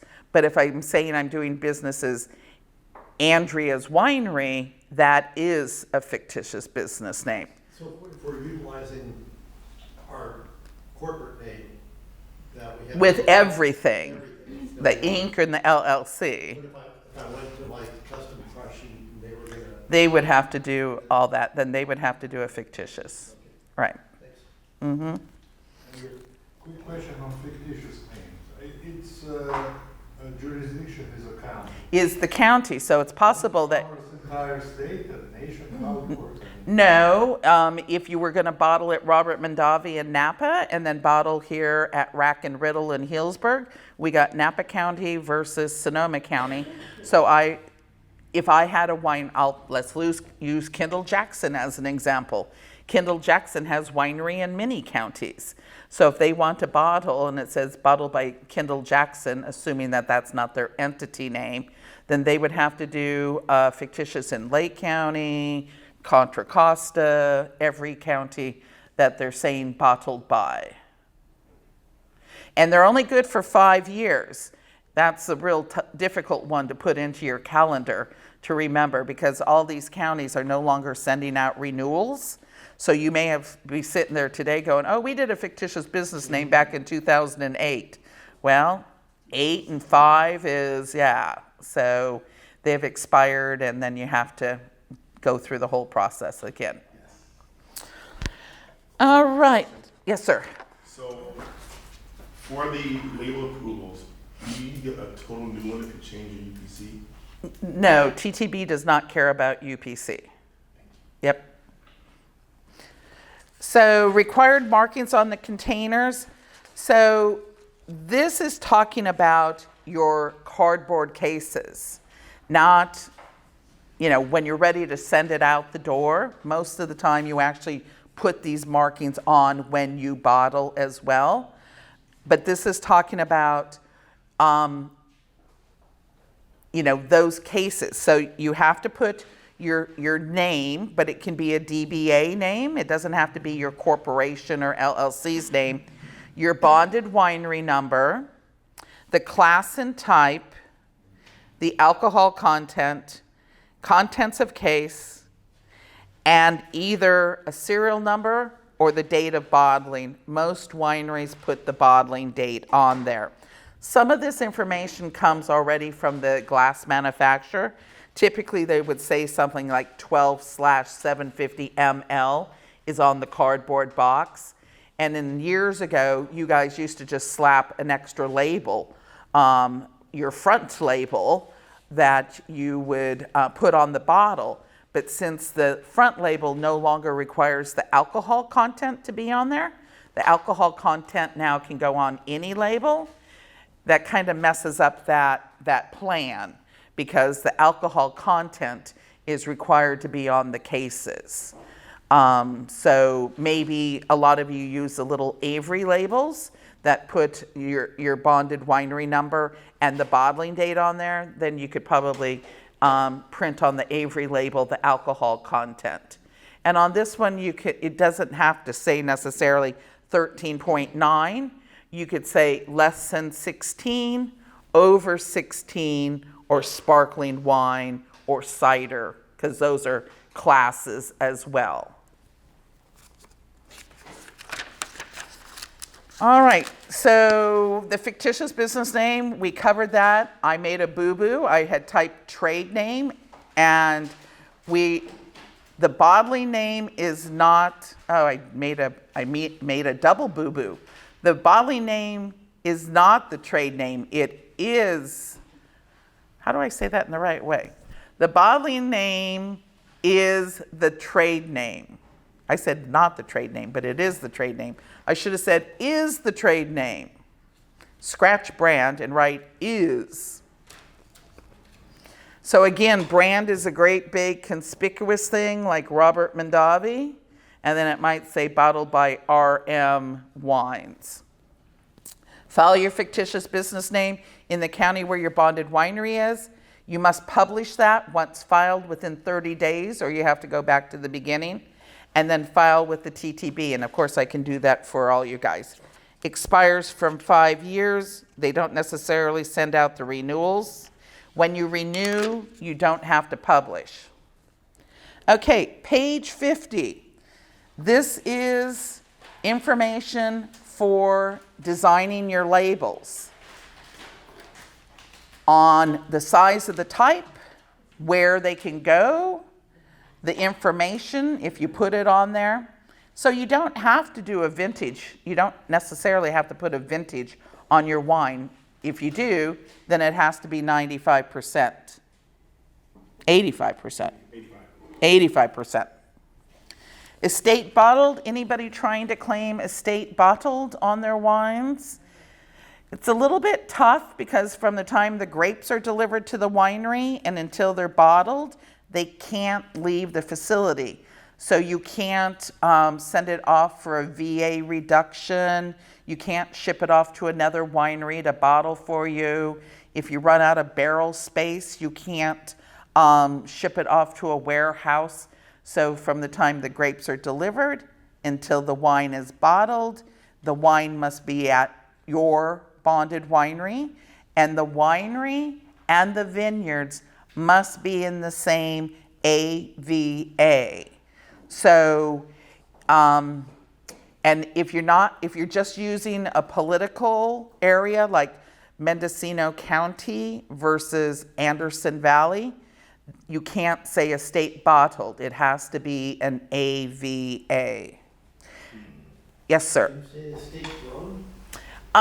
You kind of have to be careful on where you're placing that, because sometimes the people back there doing the label approvals will say, you know, the use of the word estate to them means estate bottled.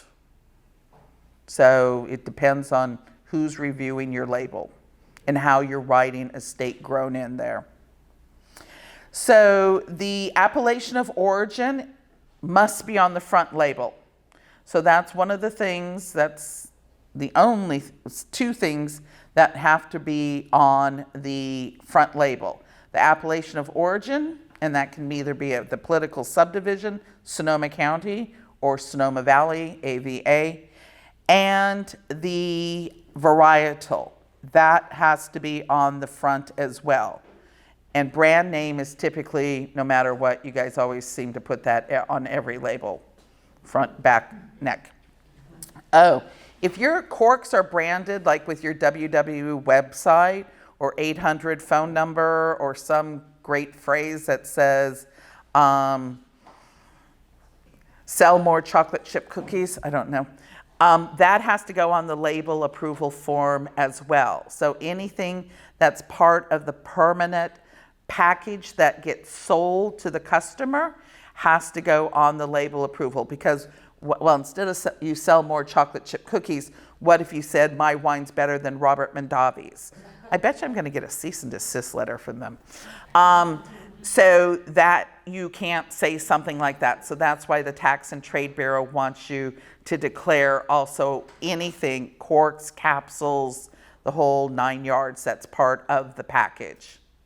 So does that cork branding need to go on each label approval, or is the cork branding an approval in general? No, it goes on.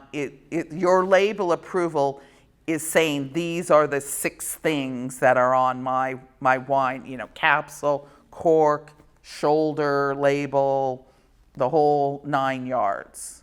What if it's just the same brand name and date? Still, if it's part of the permanent packaging, you have to put it on, but it's no big deal. I mean, it's just something that I have to type on the label approval form. And the label approval's already done, and now you If you got a real persnickety auditor, they could write you up for that. And especially, you know, imagine if you say something like, you know, it's a cork for a Cabernet, and you put something stupid like I farm Chardonnay. I mean, what they're going to say is the consumer's going to be confused. They thought they bought Cab, but your cork says Chardonnay. So, what about if the cork just says the name of the winery? I mean, again, if you got a really persnickety TTB auditor, they could write you up for that. It can be, but you know, there's no cost in doing label approval. So if you're sitting there and you know you're a different predicament because somebody else bottles for you, and I don't know if they charge you, but I would say going forward, keep in mind if your cork, your capsule, and you can always say something like, capsule may contain winemaker's signature. Cork may contain 800 or WW. So just kind of protect yourself. So may, yes, could work, may not work. What about the capsule? It has like a, Yeah, I mean, as far as I know, the capsule's a permanent part. So do we have to go back and amend all these label approvals? You don't have to, I get to. Just tell me what's on your capsule and corks. Where some people kind of get away from this, again, we're talking about the permanent part of the product. Some people will like hang like a necker or tie like a string to it to, I don't know, put season's greetings from the wine company. And it's just a necker. So that's not a permanent part of it. So that doesn't have to go on the label approval. And then you could change that out for Easter and Halloween and other things. Yes? The new CRV regulations, where will that go on the label? That's up to you. So you're jumping ahead, but we might as well talk about the elephant in the room because that is very important for you guys. So that kicks in January 1st in 45 days for remitting money and making reports of what you sell to California consumers. But it also, you know, you guys missed a bullet because they were going to make you go back and sticker something that you'd bottled 2 years ago that you haven't sold out of. But if I read it right, anything bottled after the 1st of this year has to have it on the label. And so the print is, I think, and I have a slide for it, it's like 4.7 if you don't put a box around it, or 3.1 if you do put a box around it, and the California CRV statement has to be at least 3.1. The box doesn't count as part of the 3.1. So can go any place. In tax, just like the UPC question, Tax and Trade Bureau is not going to ask you to resubmit label approvals when you add California CRV to it. The redemption folks, the conservation, they're not asking you to submit your labels to them to see if it works or is right. You're just expected to know what the rules are and then put it on a label in the right size print. I mean, you get several different variations of what you want to put, but 3.1 is almost double the size of your government warning and your contained sulfites. So it's a large size. Do you have the labels already printed for next year's? Or let's say there's only 2 calendars that's going to be labeled in 20. It's going to be bottled in 23. You have your labels already made. Well, then you might, my friend, might be getting a sticker, because if I remember, it just changed. I believe it's everything now that's getting bottled after January this year. It was going to be 25. Are you sure? What do you think bottling starting in January 1st? Yeah, beginning in it's page 103. Beginning in January 2024, wineries that sell wines in California, well, they talk about remitting. The remitting won't be until 25. No, paying starts in 45 days. All wines bottled before December 31st, 2023 will not have to have a sticker. But that means anything bottled on 1/1/24 has to have it, either on the label or sticker. Separate stickers. It can be, yeah. Anna? Oh yeah, so mainly it sounds like the easiest thing to do is submit a label for cola approval, or label approval, just design it somewhere on there, in the right size. Well, not only the easiest, but to save yourself from stickering anything that you're going to be bottling come in 45 days, to put that on the label. Sorry, this CRV that you're talking. Well, we've all been used to seeing it on beer cans and whatnot, but you guys finally lost the battle, and the distilled spirits in the wine industry has now been engulfed into this. And so basically the best one is CACRV, that's the less print of them all, is now required to go on all labels for everything bottled after January 1st, 2024. And On bottles already labeled January 1st? yeah, so you bottled a cab a year ago, and now you're going to release it to the general masses in your tasting room. So you have to come in 45 days. You have to keep track of how many bottles of that wine you sell, and you're going to have to remit the fee. And you guys all sadly are getting put on monthly reports. Oh, did I hear the grumble in the crowd? Yes, conservation, give them a break. You might be having to remit a $7 check. Or a 60-cent check and they have said until a year passes. And I'm not wanting to sign up to do this for you guys because I really don't get into the weeds about your sales. I know a lot of you guys are talking to your point of sale companies to track it, because it's not just sold in California, it's used in California. So again, if you take it to Big John's Market and use it in California, it has to have the CRV on there, and you'd have to remit the money. So it's going to be a bloody nightmare. But with wholesale, once. That's true. If you sell it to Southern Wine and Spirits, you don't have to remit any money. You sell directly to the retailers, and the retailer do the money, or If they're buying wholesale. if you sell it to Trader Joe's, you don't have to remit the money. Well, that's not true, right? You have to sign You have to remit as a manufacturer. manufacturer and a distributor. So most wineries are going to have to be both manufacturer and distributor. So I'm not sure where Sally Consumer is supposed to be plunking out her money at. I know when I go buy a beer, I have to pay, or a pop, I have to pay the money to the grocery store right there. It should be the same. But they're expecting 10 cents from you guys. Even if it's going to Big John's or. I haven't really gotten into it because it's the whale that's coming into the room. But I would think it'd be treated like a sales tax, because we don't pass a tax onto a retailer, they collect the tax. But then why are they making you register as both a distributor and a manufacturer? Because we do both. Well, when are you a distributor then? When we distribute to. When you sell directly to me, Sally Consumer? No. When you sell to Trader Joe's? Yes. No.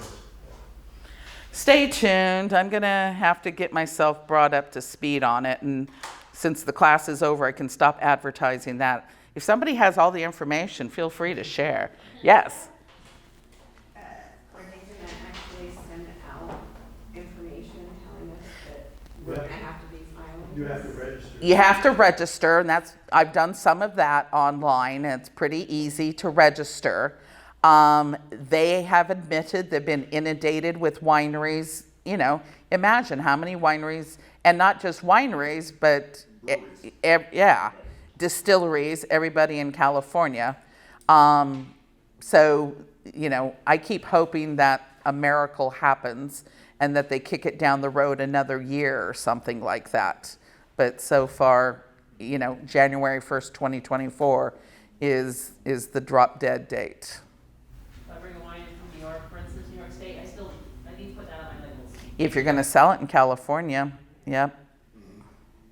But it would only be, so there's a year leeway in 2024.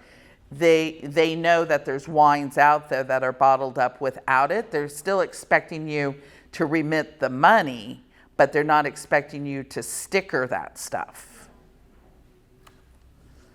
That's Are we happy? Are we all happy? as a distributor, you're actually a distributor to a wine and liquor. If you're going to be bringing stuff in and it's not going to be stickered, so you can't pass it on to the retailer and they can't pass it on to the consumer, that's when you have to pay it. Well, I don't see why we couldn't pass it on to the retailer, If it's not stickered. If but it's, if we still have to pay it. if it's not stickered, no one else is going to collect it. That's the catch right there. That's, That's why you're paying. Yeah. You have to look at what is the cost benefit of you taking it, getting labor, opening the cases, stickering all of it. Oh. How much of It's it? gonna cost you a lot more than 10 cents. There you go. $3 a case. So then the retailer will have to take that on No, to sticker it. no, because you Oh. already paid it. You paid it for the consumer. But he's saying, if I follow you right, he's saying he doesn't want to pay it. Well, I'm not saying I don't wanna pay it, I just Well, I'm using you as an example. get it back from somebody. It's just, we don't take a hit until it gets labeled. Yeah. That's the bottom line, as usual. It's a separate filing form. Of course, yeah. I would assume they'll do it online. They do beer online. So, Who they, what is the? California Department of Conservation, I think, is their proper entity name. Another state department. No recycling. All right. Okay. I'm going to keep plowing through this because it's over at 3, not 4. All right. Yeah. So what would constitute a resubmission of an approved label? What change to the label would constitute the resubmission? Why you would have to resubmit? Changing vineyard name, from Andrea's Vineyard to Corey's Vineyard. Going from Mendocino County to Anderson Valley. So wine, vintage, and alcohol percentages don't matter. Wine does. So if I want to say this picture of this label, and this year it's a cab, next year it's a Malbec. Unless you had a Malbec. I mean, so thinking specifically about your labels, I mean, we should get a Malbec approved and a cab approved, and then we could always put in like artwork to be here, or artwork may change, and that can, you can't necessarily go full rope on that because you could hang yourself because, you got to be careful of what artwork you're putting in there. But you would at least need a Malbec and a cab approval. So the other thing is if your first label approval says produced, and then that produced means that you fermented 75% of the wine at the facility that bottled it, not necessarily where it was produced. Again, the label approval is done by the bottling winery. So all these rules have to be adhered to by the bottling winery. So if you change it from produced and now all of a sudden you change it to vinted, when you go down the slope, you wouldn't need a new label approval. But if your first label said vinted and now you want to up the statement and say produced, you would need a new label approval. Changing alcohol doesn't require new label approval. If one year it says bottled by Andrea's Winery and the next year I want to say Andrea's Wine Cellars, that doesn't require new label approval in the trade name. But the city does. The city, of course, does, right. So if you move your winery from Hillsburg to Geyserville, you have to get new label approval. If you did a blend, like a rum style blend, and percentages change every year, but it's like, let's say it's Grenache and Mourvedre, and the Grenache is under the 85%, but then the next time it goes over the 85%, and we have to get it approved. Well, I'm assuming in this blend you're listing all the varietals. Right, so you can change those varietals around. The Grenache 1 year might be 15, but you can't add all of a sudden a Petit Verdot in. Then you would need a new label approval. Right. But you don't have to put the wines on a blend, you can just call it a blend. Well, you can't just say the word blend. You're stuck saying red wine, white wine, rosé wine. Right. And Ours says Red Barn Blend, it doesn't have any varietals on the label. well, hopefully it says and red and wine, maybe it says, because the color and the wine are supposed to be together.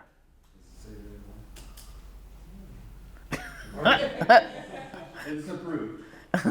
Then it must be good. That's all that matters.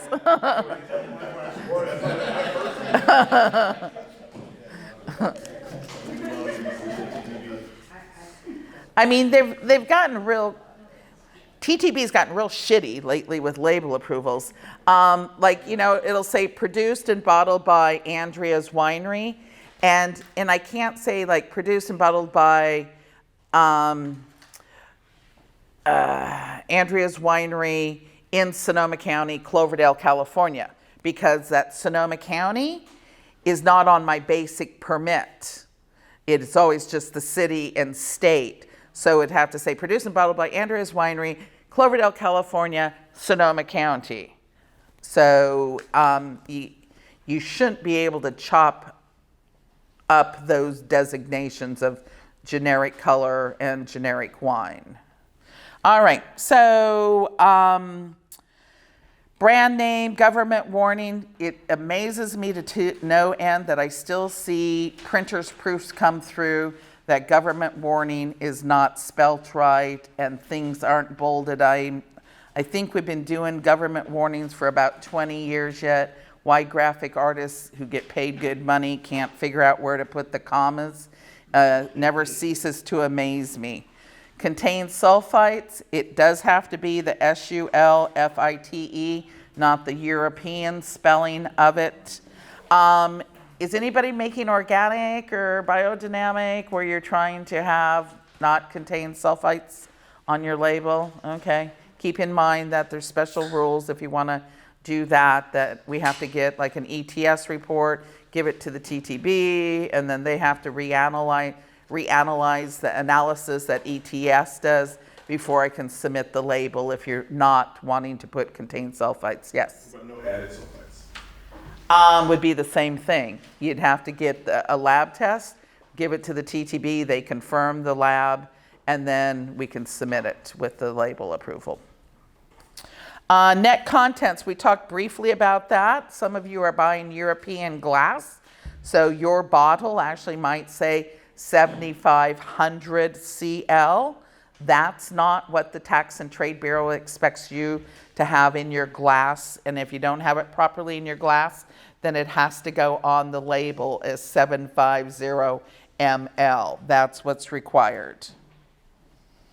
Alcohol content, I don't suggest saying table wine because there's a couple states, Washington and Wisconsin, that won't let that label go into their state if you just say table wine.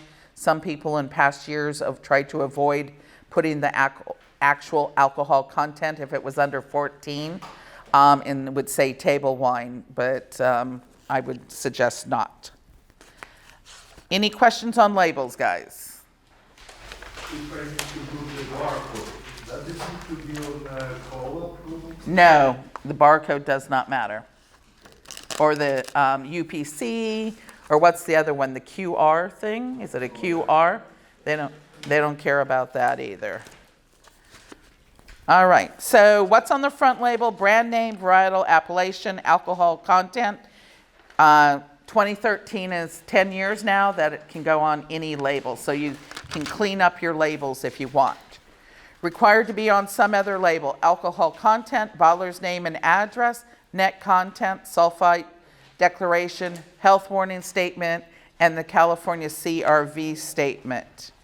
Brand name is the most predominant thing. That's like Robert Mondavi, Class and type.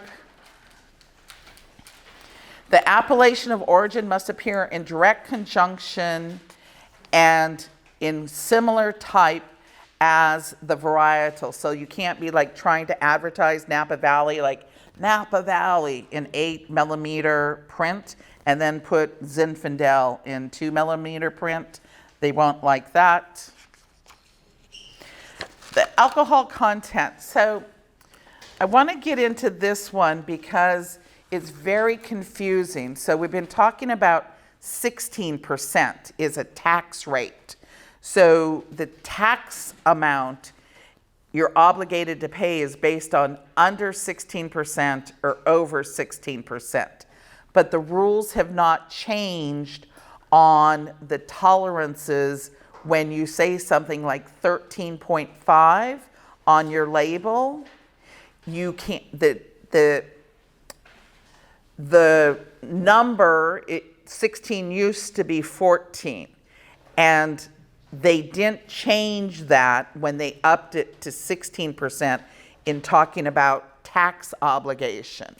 So if you think you could put 13.5 on your bottle, but the wine in the, put 13.5 on the label, but the wine in that bottle is actually, say, 15%, that's not correct. I know both numbers are under 16, but the tolerances for under 14% is 1.5. And you can't cross over the old established 14% number. So if your label says 13.5, that wine must be 14.04 or less. And for over 14%, so if my label says 14.1, I get a 1% tolerance. So 14.1 could have the wine be actually in the bottle 15.1. But it can't go backwards past 14.05 because the consumer is expecting to get more bang for their buck in a weird way. And so you couldn't, even though 1% would be 13.1 mathematically, you can't put a 13.1 alcohol wine with a label that says 14.1. Even though it's still within 1%, it crossed under that number of the magic 14. Everybody follow those confusing rules? Yeah, so it's a double whammy, you know. So what is the tolerance over 14 from 14? And 14 has to be 14.05.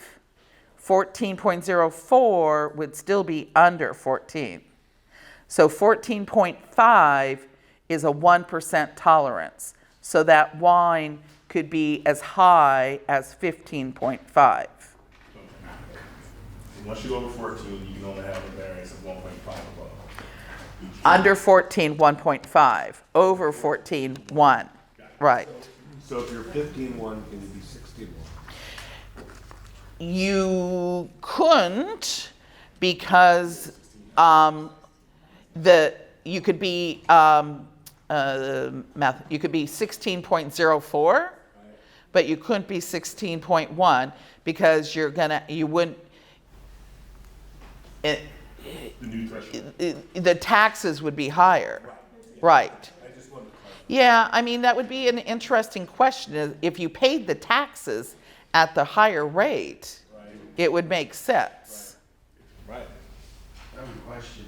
Yes. What is the whole point of that? Why don't you just put what it is on the label? You'll have to ask somebody in marketing that question.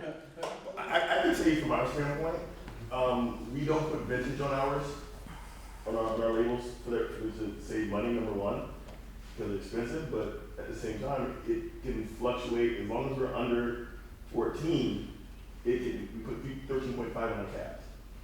It's been 13.8, it's been 13, it's been 13.9, but never really over 14. So that's how you tell your vintages apart, by the alcohol? No, No, Oh. I just noticed. Oh. You say put in the labels because you. I don't put vintage on the labels. Oh. There are vintages on the So then bottles. you also then don't change the label because the alcohol stays within the realm. Yeah, tolerance. Okay. I'm at the price of labels, not that small. Yeah. But then it's a less of a selling point. Exactly. So, but we put the vintage on the cases.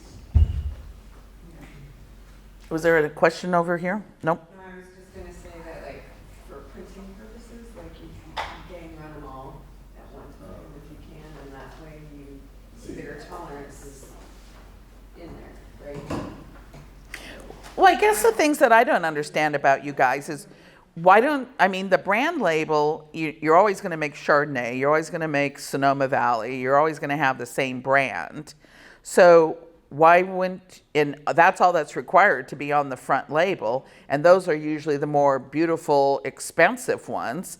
So run a boatload of those, and then let the back label be plain Jane. You Yeah. have to run them together, the front and back.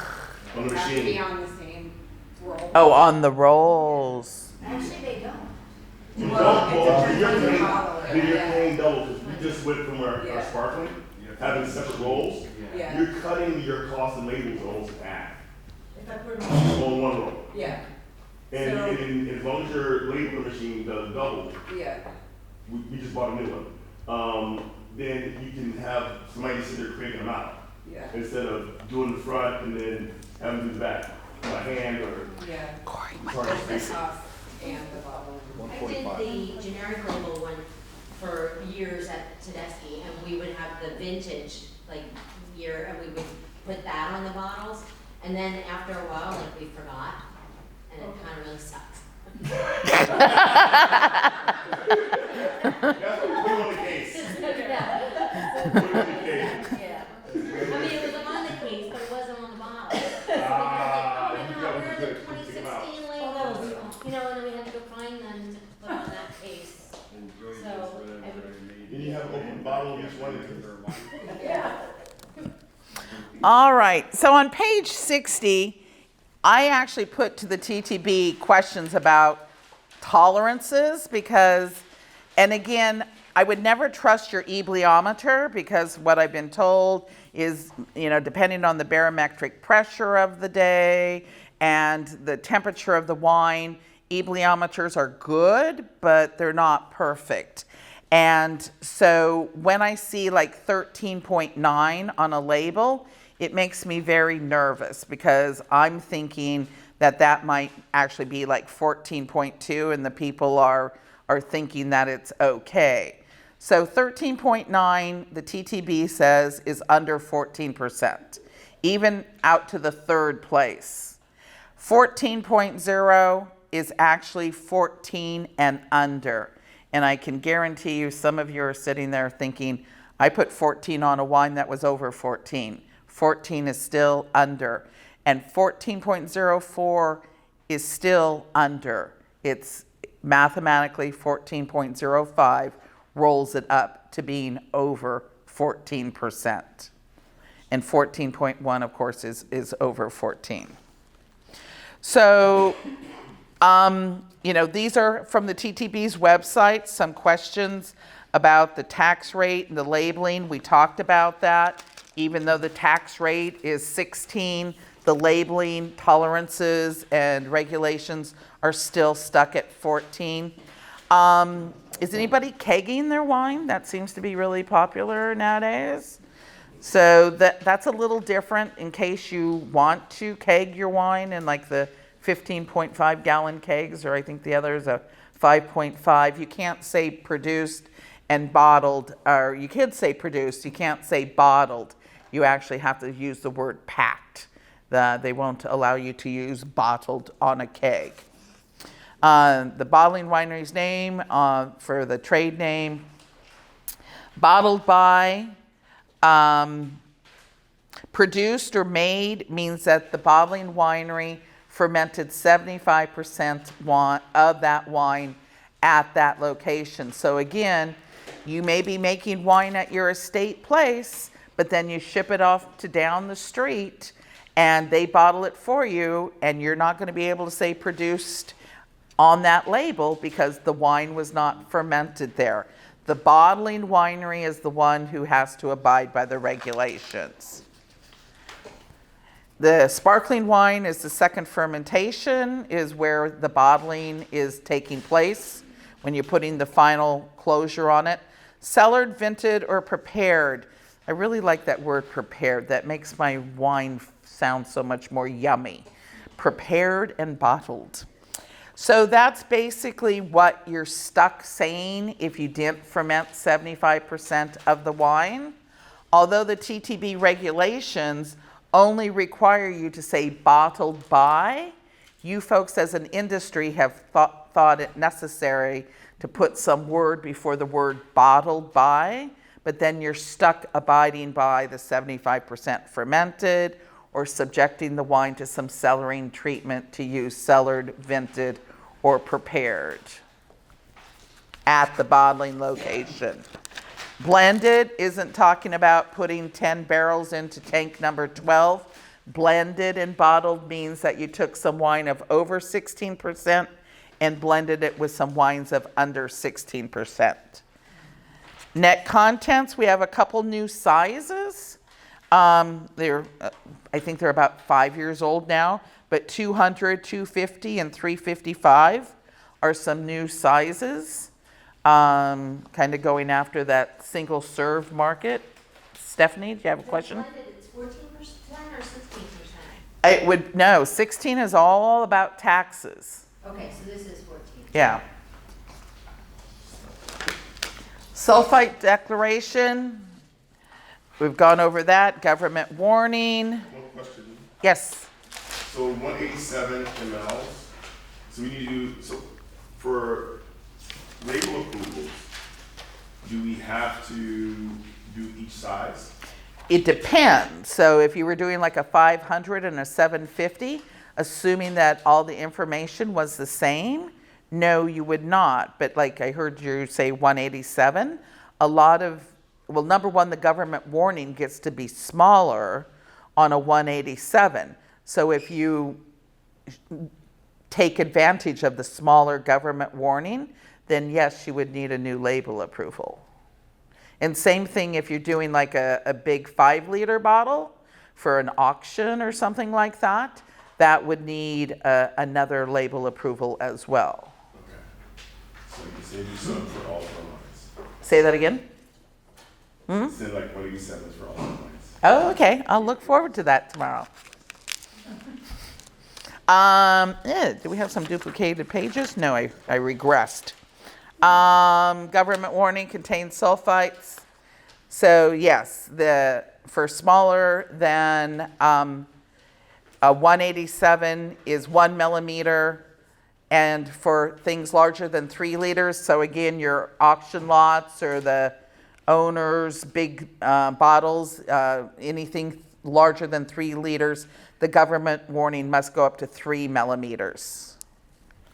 Most everything is required to be at 2 millimeters, although the alcohol can be down to 1 millimeter, but the alcohol can't go higher than 3 millimeters. So if you want to advertise your Zinfandel is like 18.7, you can't put that like in 6 millimeter print.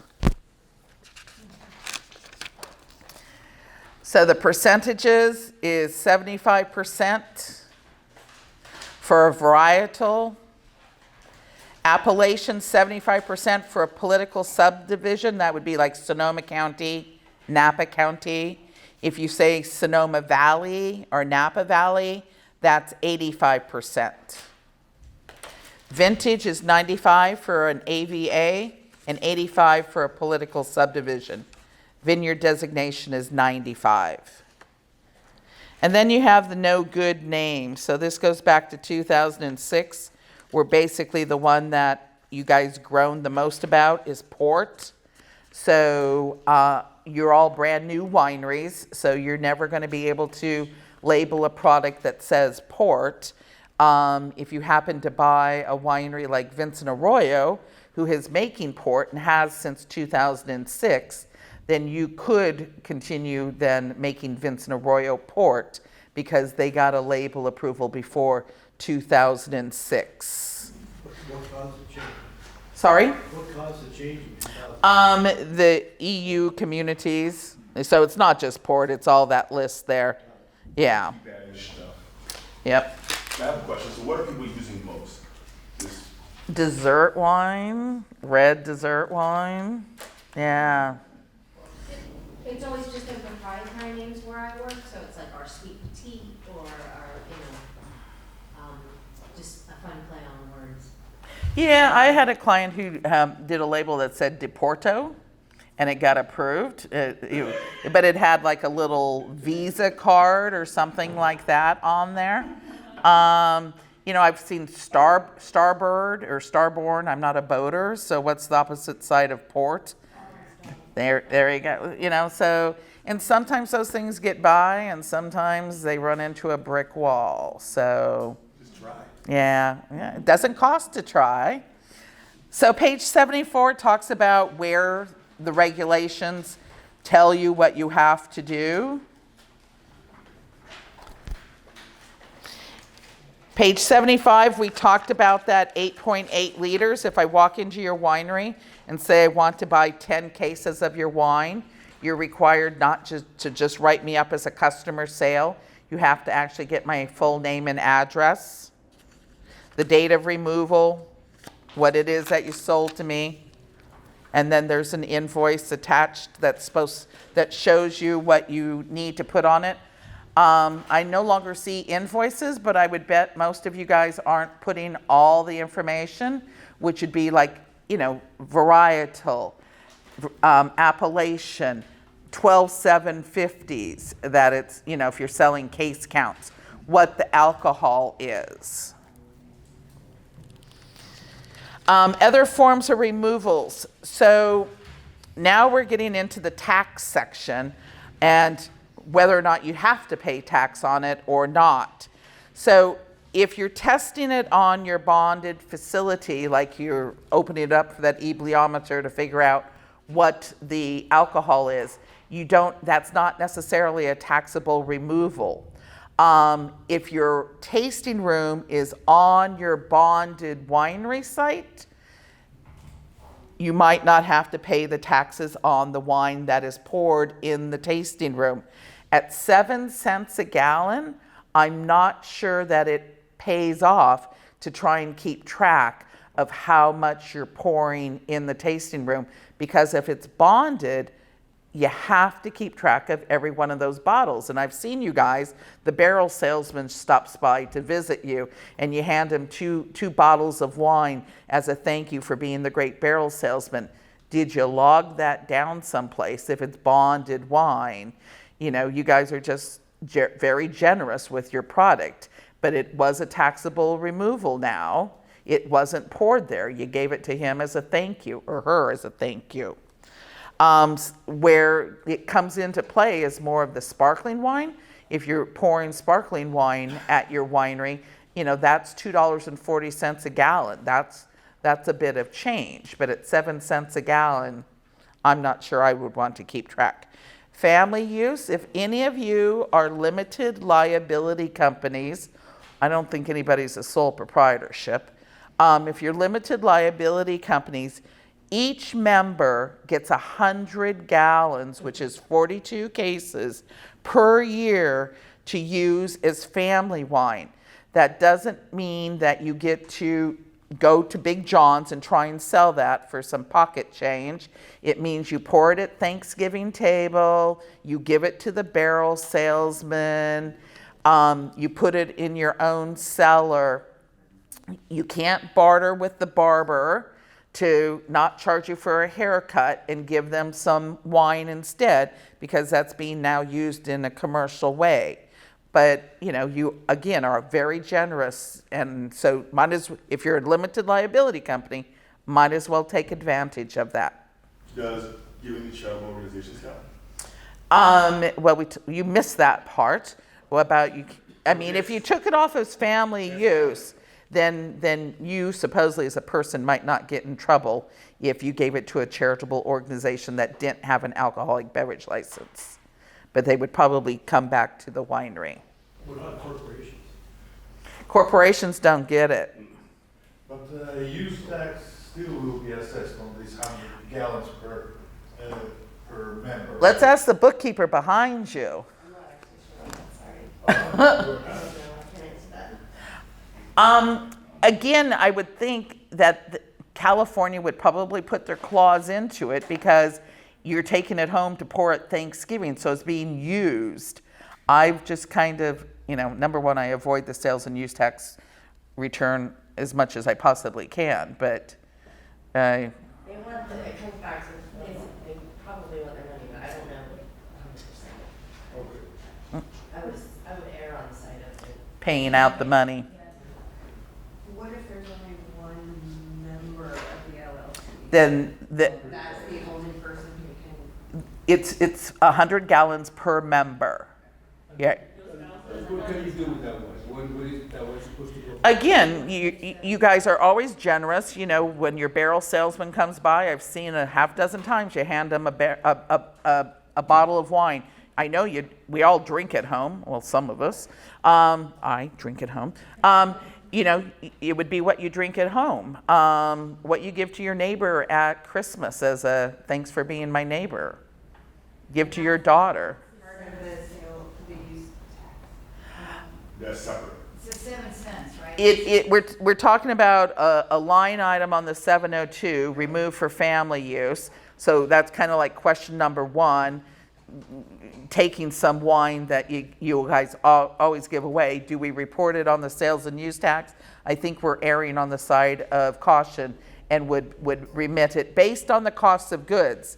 And you guys all know the difference between, like, when you sell it to me, you're selling it to me for $170 a bottle, and you're going to charge the 9% on that $170 bottle. But if you pour it at Big John's, you're going to remit the sales and use tax on the costs of the goods, which probably is maybe halfish of that 170. If I was you guys in your QuickBooks or whatever you use, I would have 2 line items so you can just keep track of it, and you can use your QuickBooks to give you the report. So when you give 2 bottles to the barrel salesman, if you didn't write it off as the family use, well, even if you did, we're saying we're going to pay the tax, charge it in QuickBooks under the cost of goods, not at the $170 a bottle rate. Or your wholesale rate. It's the cost of goods. You should, and that's what I'm thinking my wife is doing right now. It's not your wholesale, it's your cost of goods. And I think we've been overpaying for 7 years. Yeah, I mean, I wouldn't think your wholesale price is your cost of goods. I would think that you still make some money on the wholesale sales. I would hope. We've been over doubling that. I'm so proud of this class. Nobody's asked, how do I figure out my cost of goods?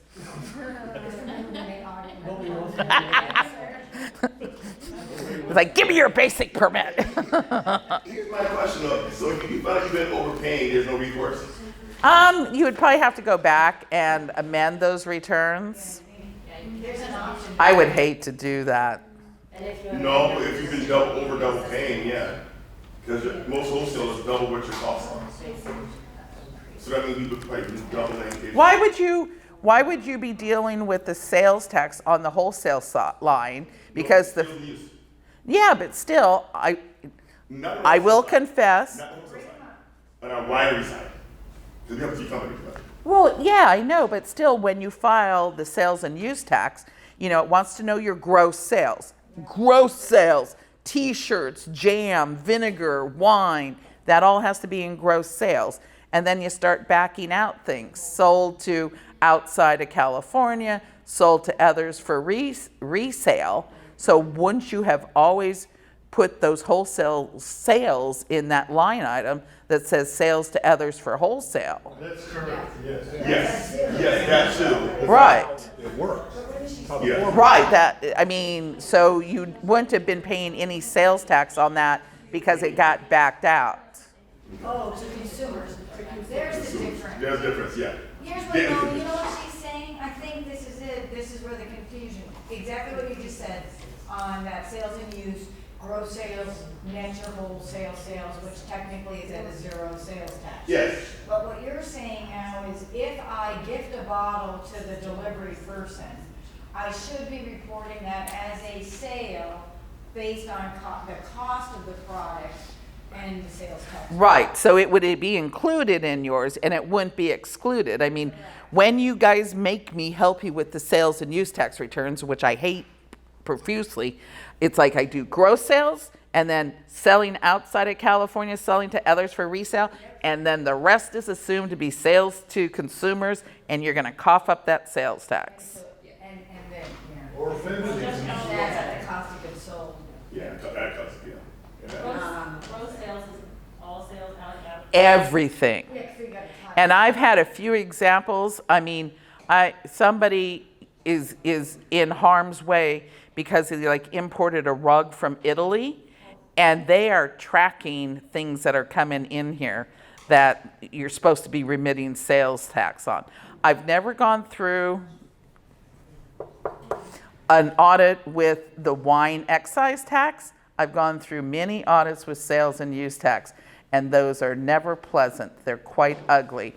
And they actually will ask for your P&L and look at what you said was your sales, your gross sales, and match it up with what you put on their return. So they've actually even asked, like, well, what do you do with wine, you know, like corked wine and stuff like that? You know, and it's like if you say, oh, I take it home and drink it that night, or I give it to the barber, ding, ding. Yeah. You slam it into the garbage can and break it. Okay, what other things can we get? Destruction, we talked about that this morning. Do not destroy wine until I can ask permission to destroy it. Breakage, pretty much once it's bottled, you're going to be liable for the tax unless something horrendous. I even had a client get caught up. Somebody broke into their winery and they stole some case goods, and they had to pay the tax on that. She couldn't remember if she had locked the door that night. So I'm sure no matter what, you lock the door every night. Transfers in bond, exporting outside of California.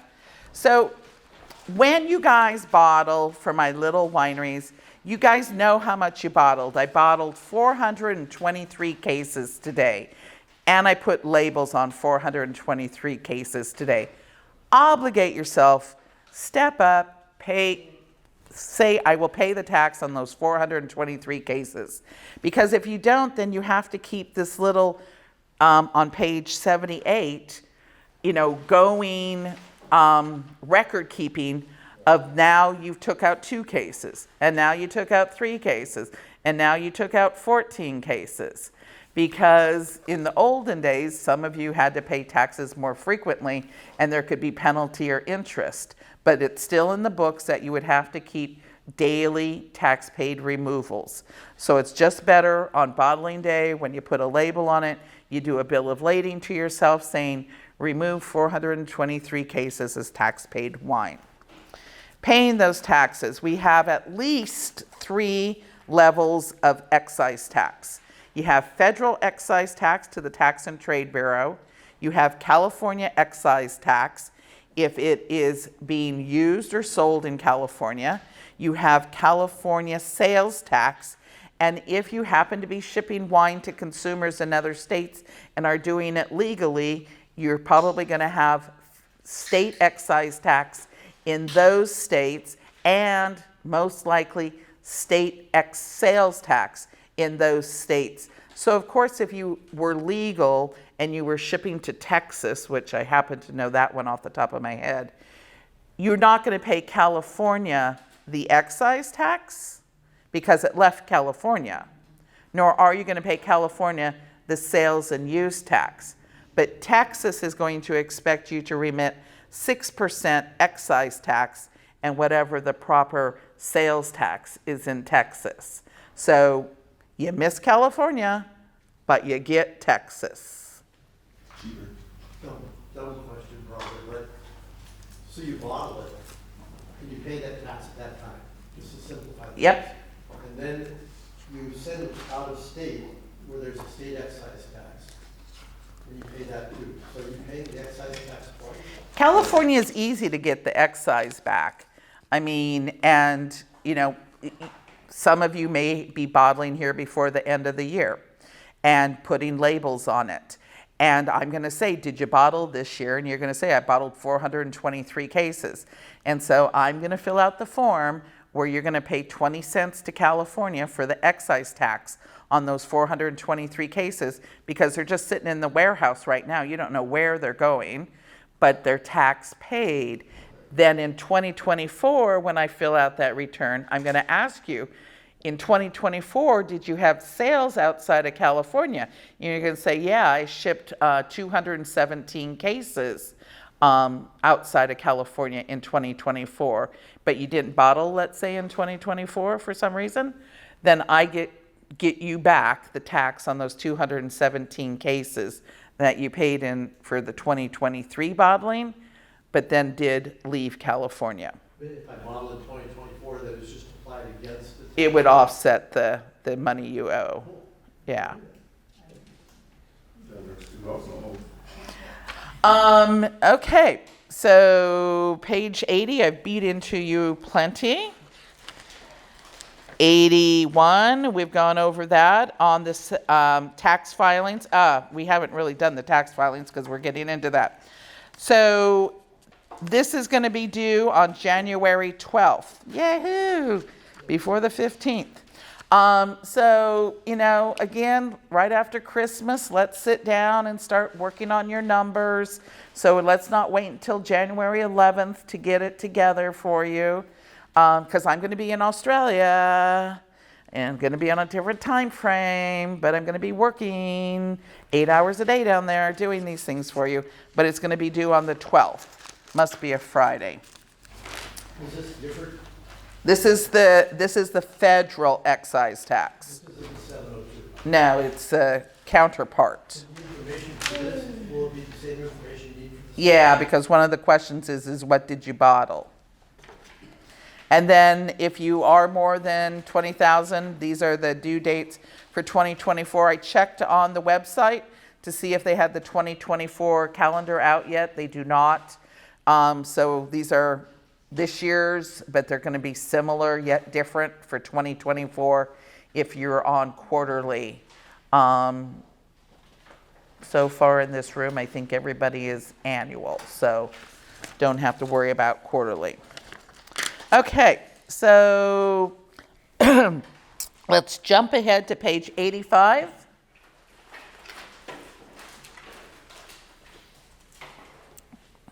This is the federal excise tax return. I do not use pay.gov yet for the federal excise tax returns. I fill them out, send them to you with instructions on how to pay and where to pay and when to pay. And again, I get this information from what you say you bottled and that you put labels on at your winery. So if you wanted to do it yourself, they're somewhat easy. The serial number is the year. So the first one in 2024 is going to be 2024-1. It's pretty easy. The period is going to be January 1st, 23 through 12/31/23. They want your employer identification number, your bonded winery number, your entity and your winery address. And then this is just how many cases? Oh, this is a magic number. You need to write this down. 2.37753. That's how many gallons are in 12,750 ml. Not 2.5, it's 2.37753. That's how many gallons are in a 12,750 bottle case. 2.37753. When I get old and have dementia, I'm going to sit around and go, 2.37753. Should tax paid wine be on the bonded premise? It'll be clearly marked and separated. Good golly. So they don't want your math on how you came up with the tax. No. They just want to know what the tax is. They just show me the money. So this, back into this, I'm not sure what I'm just making up numbers. So this obligation is $30.66. Has to be signed by either somebody with power of attorney or somebody of your company, like the manager of your limited liability company or your corporation. If you do it on pay.gov, you probably don't have to worry about all that. And then you can probably pay with ACH. Do you do any pay.gov paying excise online? Some year when I get older, I'll do it. If you pay too much, you get fined. Say that again. If you pay too much tax, you get a fine. If you pay too much, no, but they pay you interest coming back. Better than my Redwood Credit Union savings account. If you have to overpay something, overpay your federal excise taxes. Yeah. Better than a savings account. What is the federal excise tax rate times the gallon? It depends. I mean, it depends on the product that you're talking about. So if you fermented it, produced it yourself, and you're tax paying less than 30,000 gallons, your tax rate is 7 cents per gallon if the wine is under 16%. If you didn't produce said wine that you're paying the taxes on, the tax rate is $1.07. So there's a big difference. 89. So the address there in St. Louis is where you actually send that return and your check. Page 87 is Paperwork Reduction Act. You don't have, for this report, only this report, if there's no activity, you do not have to send in an empty, zero federal excise tax return. All right, so page 88, 89, and 90 are showing you what the tax rates are. So as I just said, under 16%, it's $1.07, but you get, for the first 30,000 gallons, you get $1 credit if you produced it. So as it says, domestic wine producers are entitled to tax credit on wine they produced. And there are a few warehouses that are taking the credits. Not every warehouse will take the credit. So before you ship the wine in bond to them, make sure that they will take your credit, either that or you'll be stuck reimbursing them $1.07 per gallon. I would say at 7 cents a gallon, it's easier to get it done and out of the way. And as you can see, the over 16% wine is $1.57. You still get the dollar credit on it, but that's still 57 cents per gallon. So it's 50 cents more just having that over 16% wine. Yes, Chet. Mead. Mm-hmm. Mead? Mead. Derived from honey. Yeah. Now, because we're about to do one, but it says containing less than but not equal to 8.5%. What if it's like at 11, 12? So, well, number one, if you're doing some mead, if you're doing it at your winery, I have to do a frickin' formula. Oh, yeah. It's been approved by the TTB. I can give it to you. Thanks. And my Monday's going to be really ugly. I'm not sure what, they might refer to it as something other than mead. Honey wine. Well, that's the same thing. They might call it like a non-standard wine. And depending on the formula, and it's not, we're talking about mead, but I heard Piquette. I don't know if anybody's making Piquette. That seemed to be a new thing that jumped up into the industry a couple years ago. That needs a formula too. And if you're very clever and you think you want to put some cinnamon in your Chardonnay or something like that, that needs a formula too. So if you're going off the rails, so to speak, and doing something clever, formulas is a whole nother section of things to do. But we'll have to get the formula in, and then they're going to tell us what you can label it. It's a tej. Huh? It's a tej, Ethiopian recipe. Is it imported or you're making it here? Ethiopian chef. Everybody's got a story. Okay. What movie is that from? Exactly. Yeah. I gotta make it like this. Why not? Why not? Is there any other questions? Okay. Talking about just some of the questions out there, sweetened and adding high proof. There's a question out there on do you get the credit? And again, that's why I brought up that I'm sure some of you add concentrate or high proof just to perfect that bulk wine that you purchased on the bulk wine market, which lo and behold, if you do such a thing, then you get that credit. So it's well worth it to do that. Amelioration is not legal in California, by the way. No sugar. You can use it in the dosage for sparkling, but sugar is not allowed for California.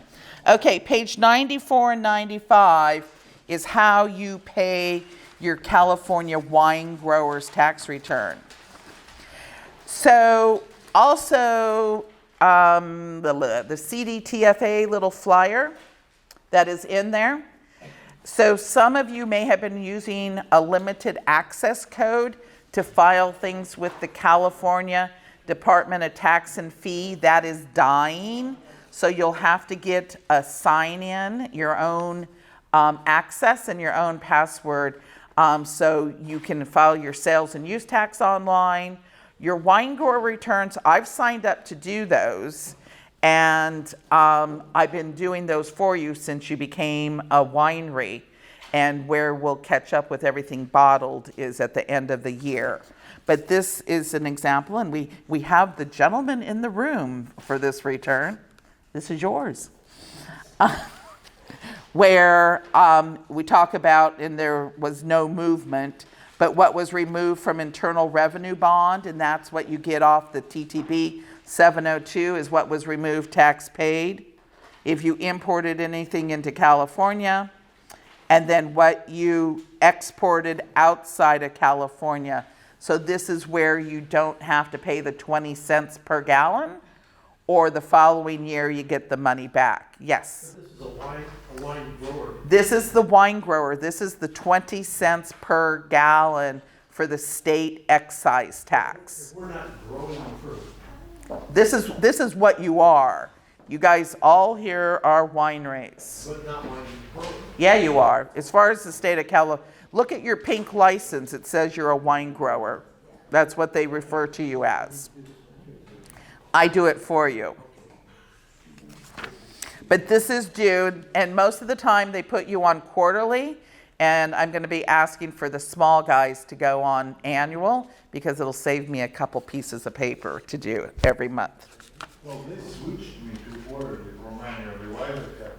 Are you sure it's on the wine grower versus the sales and use tax? See, lots of you guys get confused because it's the same department. The California Department of Tax and Fee taxes you the 20 cents per gallon, but they also tax you the sales and use tax. And it's quite possible that you may be on monthly with the sales and use tax because you're charging $594 per bottle for your wine, and so you're collecting a lot of sales tax, but the excise tax may be on quarterly or yearly, so they don't always mesh. It's the same California department. And since I have access to this site, I don't need to do anything. You. As long as you're using your own sign-in, and if you're using the limited access code that we've had for some years, you need to switch to your own sign-in and your own password. The limited access code stops working. I don't know what the limited is. I'm filing my use and sales tax there. Do I need to do anything or I'm good? Do you, when you sign in, do you like put in your name and some password? Yes. Then you're probably good. So does this not apply to the 1720? That's correct. A 1720, which is a custom crush license, does not have to pay wine grower. The wineries that bottle it for you would have to pay the tax. But starting next year, we'll probably. Yep. And so on the California excise tax, unlike the Tax and Trade Bureau excise tax, you have to report even though there's nothing to report. And if you don't, then it's a $50 penalty that they can charge you. So in this instance, on the wine grower tax return, it does have to get reported.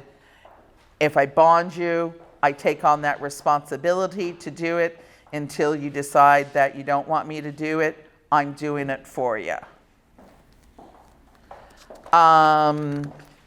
Alcoholic beverage control, California alcoholic beverage control.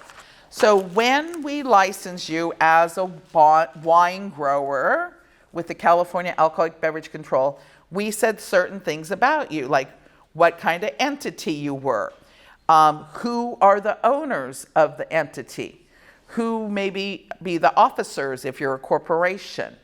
If any of that changes, we have 30 days to report it to them, as well as to the federal government, that something has changed. So if your boss, or if you guys, some of you are the owners, get some crazy idea that you got licensed as an LLC and you think it's a better deal, that you're a corporation, we're going to have to go through the whole process again, because we license you as an LLC and now you're a corporation. So or vice versa. If you license yourself as a corporation, if you decide to bring your aunt on as a 15% member of your limited liability company, we have to make that announcement, and your aunt would have to be qualified, which means they'll have to be fingerprinted, they'll have to say how tall they are, where they were born, just like you guys did.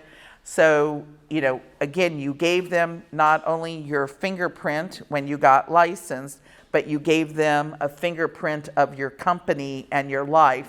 And if any changes happen, then we have 30 days to make those announcements. Depending on what that announcement is, if let's say you decided you've gone from being 100% owner to now you're just going to be 48% and somebody's come in as 52% owner, that's a change of ownership, and there's going to be one of those big signs again at your facility, because you know the control has changed. And what I always wanted, and I usually try and quiz you in the very beginning when we license you, is are you a trust? I mean, I'm 65 years old, got my first Social Security check. If you now all of a sudden put your ownership into a trust, the regulators see that as a different entity owning it, even though you're the trustee of that trust. But previously, the ownership was Ma and Pa Kettle. Now it's the Kettle Family Trust. So that has to get reported. So just put that in the back of your noodle that you have to, you know, talk to me about that. ABC license expirations are June 30th of every year. June 30th, it's never changed. June 30th, whether you have a winery and a tasting room or 2 wineries or a home office, those licenses always expire June 30th. They might not necessarily send you out a renewal. You should put it on your calendar. Come May 15th, have I seen the wine grower license renewal? And this little piece of paper that's out there is talking about paying with your credit card. California ABC is finally accepting credit card payments. I mean, I'm not sure how many years they've been around, but they've finally stepped up, and you can pay with an ACH or a credit card, and you can do it online. And most of you, I've signed up to be your administrator. Oh, we should delve into that. We talked about it earlier, responsible beverage service. So you guys may think, well, I just pour by appointment. I'm not open to the public. It's only when my high rollers come to town that I open up bottles and I pour at the winery. You're still required to have the responsible beverage service training. You can do it online. I don't know anything about it, but that's something that has to get recorded with the online account. And somebody always at the facility must have that certification of the responsible beverage service person. But the holders of the ABC license don't need that. That's not true. That's what they told us. I haven't heard any variances or any get out of jail card free. If an ABC person comes, so if an ABC person comes to an inspection, if ABC comes, I understand what you're saying, but this is what they told me that I called. They did that. Decided to fix. But tips is something different than the RBS. So I looked it up and it's really vague. It looks like tips covers it though. it's essentially the same thing. Because I have tips and when I got tips, I made sure that I was covered in California and they told me I was. The tips people, so, and anyway, and I just Googled it real quickly and it looks like tips covers it the same as the California, of course. It's the same You stuff. have to put it online, right? with forms. You have, I know on the online portal, you have to report who your RBS people are. See if you can load it to the portal. So I'll say that you sell to a store and then when you come for the wines like that they bought from you. I would get the RBS because you're pouring. Right, okay. And I mean, what they're going to do is they're going to scare the living bejeebers out of you. Like if somebody looks like they're 21, but they're not, even though you're pouring in the store, if you're pouring, you got to make ID that person. And if they come in there slurring and say, hey, can I have some more of that? You're not you can't be pouring to a drunkard person. Even if you're just pouring, they came and told us one time, you gotta have everybody's licenses on file. So I can go grab them and show them at our tasting room. So even if nothing's wrong, they ask to see the RBS for somebody that's serving, you don't have it, it's a problem. So was that like a year ago before they've gotten more online? Yeah. Right. July was the deadline, they kept extending it because it Right. hadn't been done. The website got overloaded. Right. So you can do it virtually, you don't have to go in. It's $25. So I would say that, if you got invited to pour at Bottle Rock or something like that, I would have those people who are pouring at Bottle Rock have somebody who's there at the table at all times have the RBS. There used to be a bunch of tastings at Fort Mason, and Fort Mason is on federal property, so state laws don't prevail onto federal property, so the rules were different down there. But I could just now would it trigger some kind of. no, they may think that you're, pouring for Robert Mondavi. Yeah. You need to be careful where you're pouring, though, with your 1720. Oh, I'm hearing it like restaurants to get them to buy our wine. Yeah, but that doesn't require the RBS. Yeah. That's, RBS is just for when you have customers in. right, like Sally Consumers. Oh, Right. and Andrea, how about the price, 81, I believe it is. Is that the off sale, the sales event permit? Some of you I know have that, and so isn't that when you go to, is it the farmer's market one, or is it selling at a nonprofit? No, farmer's market, that's not nonprofit. Farmer's markets and festivals.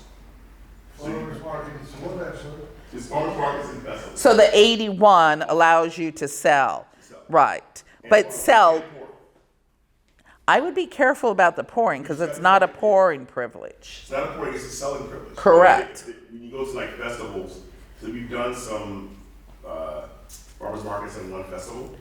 They made sure we had our 81 and only one license could be active at a time. So we could actually sell as well as since they had the permit for the festival for alcohol. But usually you should sell or donate some wine to those festival people who are the 501c, and their representatives are over pouring, and then when they like your wine, then they come buy from you. But You just unofficially help train them. And you can be there helping, but you shouldn't be the one who's pouring the wine. So the farmer's market says that you have to have estate wine. So that's a nuance about selling at an estate or at a farmer's market. It has to be estate. I didn't know that. They haven't been enforcing that. So 81 is not allowed to pour at another licensed place. You have to rely on the nonprofit to pour. Oh, Right. And again, you let's can, go for 81. the 81's a selling privilege. It says off-premise selling. Right. It says that you can sell only at non-profit or farmers market. I thought that I may go to a wine shop if I take the permit for that and pour my wine, no? Well, some wine shops, I mean, are we talking about pouring to the owner of the wine shop, trying to promote your product? To the public. Okay, so you got to be careful because, you know, there's places like Bevmo, what's the other one?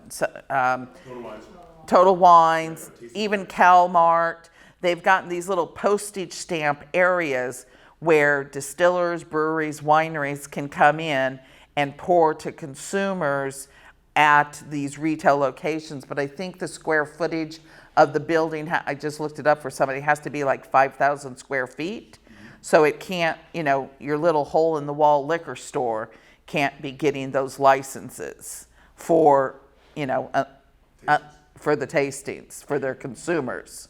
Do I need to take a special permission from ABC if I'm going to such a place? They have a tasting license already. Like Belleville cannot do liquor, they can do wine and beer. And they have a license for tasting, you usually have your RBS or tips if it applies, I'm not sure about that. So like Calmart grocery store in Calistoga has this, Calmart has the license. That Calmart itself is an off-sale beer, wine, and liquor grocery store, but they got, I think it's a 75, I can't remember off the top of my head, the license. So again, Calmart has this postage stamp area, just like Bevmo or Safeway, that allows manufacturers and or representatives, like a 1720 or an importer, to come in and pour 3 1-ounce pours to the customers of that retail location. Do I need to take specific permit for that? No, you don't, because you're exercising your privileges on that retailer's license. But you should, as we say, have RBS. What time is it? Okay. Thank you. Mm-hmm. All right. So if it's okay with you guys, I want to keep, you know, being your license administrator, so I can, you know, file things on the ABC's website. You can make me be, what's the second term? Like a designee? And or I can make you be a designee. So like, you know, if you have a big bona fide tasting room, you can be adding your responsible beverage servant. Okay, so we just got done filling out, and for you brand new baby wineries, you haven't done this, but for the older ones, each year the California, and this is in the handout, it talks up at the top, it says Wine Grower Blenders Report, ABC 261, and it says License Administrator Andrea Anderson. And then looks like this, and I blacked out some information. It's not in the binder. It was part of the additional papers. So, as you know, when you signed up to be a winery with the state of California, you paid $130 for production of less than 5,000 gallons. This report is their checks and balance on what did you really produce. And if you say, let's produce 6,000 gallons, then they want $50 more from you. But this Wine Growers Blenders Report wants the answer on how much you produced, which of course comes off of the 702 report that we do. And so for this instance, they had paid $130. I reported they made no wine, 0. And now they want to know, enter your justification for reporting 0 gallons. So this is where I'm really scared for you guys who become wineries and then don't make some wine at your location, because we have to turn in this wine growers blenders report and we have to say what you're making. So again, I pray for that stuck fermentation, because then you're making it on each end of the year. And, you know, no matter what, do as much as you possibly can in making wine. And as I said, for this one, to justify why they didn't make wine, they were in the middle of a change of a location. I'm going to come up with bad excuses after doing that a few times. And I know it's only going to be a matter of time, if you're not making wine every year, that they're going to come and say, you need to, your license is going to be taken away. You have to do something else. What's the minimum amount of gallons? There is nothing in the regulations. The Tax and Trade Bureau used to say 200 gallons, but that's been done away with as well. So there is an ABC rule, I think we talked about this earlier, where the ABC says if you're selling, say, 500 cases of wine to California consumers via either the tasting room, the internet, word of mouth, whatever mechanism it is that you're doing, the Alcoholic Beverage Control expects you to make 250 gallons of wine at your bonded facility. You could get in violation for them if you weren't doing that. In 35 years of doing compliance, I've never had them check that with anybody I ever know of. But I just wouldn't want to be the sitting duck with the numbers skewed, saying I'm buying 10,000 gallons of wine, selling 10,000 gallons of wine to Sally Consumer. And they're not talking about selling to Trader Joe's or Southern Wine and Spirits. They're talking about selling to me, Sally Consumer, and then you only made 10 gallons of wine. They're gonna be all over you, and it's not worth it. But as a small winery and licensee, aren't you supposed to be maximum 2 barrels? Well, your local zoning authority says that you supposedly cannot make more than 2 barrels at your location based on the zoning regulations. Correct. That would be the maximum we can do there, but we do the rest in the crash pad. And as wineries, without additional licensing, sometimes you can contract with other wineries to make more wine for you. So let's say your facility is only capable of making white wine, and you just have the right equipment for white wine, and you want somebody else to make red wine for you. That's okay, as long as those numbers don't get skewed. Again, if you're selling 5,000 cases of wine to Sally Consumer, but your Chardonnay production is only 100 gallons at your winery, and somebody else is making 10,000 gallons of red, the ABC could take you on. Okay, so I just said that, you know, your license fee is $130. The ABC is dinging you guys about $5-10 extra next year. So probably when you renew in 2024, instead of 130, it's probably going to be 140. It's not raising tremendously, but they're starting to up the charges. They also have done the one-time licensing application fee. They're trying to supposedly recoup some of their staff's time and money. You guys all got stuck with one-time license fees. That's pretty much, you know, we talked about changing members, adding new officers. It's really, the knife is cutting on both sides. If you're a corporation and your secretary of the corporation changes every year because you have different relatives who come in, that would require you to file with the ABC. And I think the filing fee is like $330 for that. It's just kind of stupid. It sort of shoots yourself in the foot to report your changes. It's only legal for you to sell where you're licensed at. So I know I got an email this weekend about somebody's been offered the opportunity to go down to some club and pour her wine, and could she be selling wine while she's there? You can't sell off your premises. You can gather a lot of information to consummate that sale once you get back to your licensed premise, but don't be taking your square with you, for running the credit cards and doing it off your licensed location, because then you're breaking the ABC rules. Okay, page 100 and 100. Are you buying grapes from somebody? So your limited liability company may be the entity that owns the winery, that has the license, but the vineyards are actually owned in the Anderson Family Trust.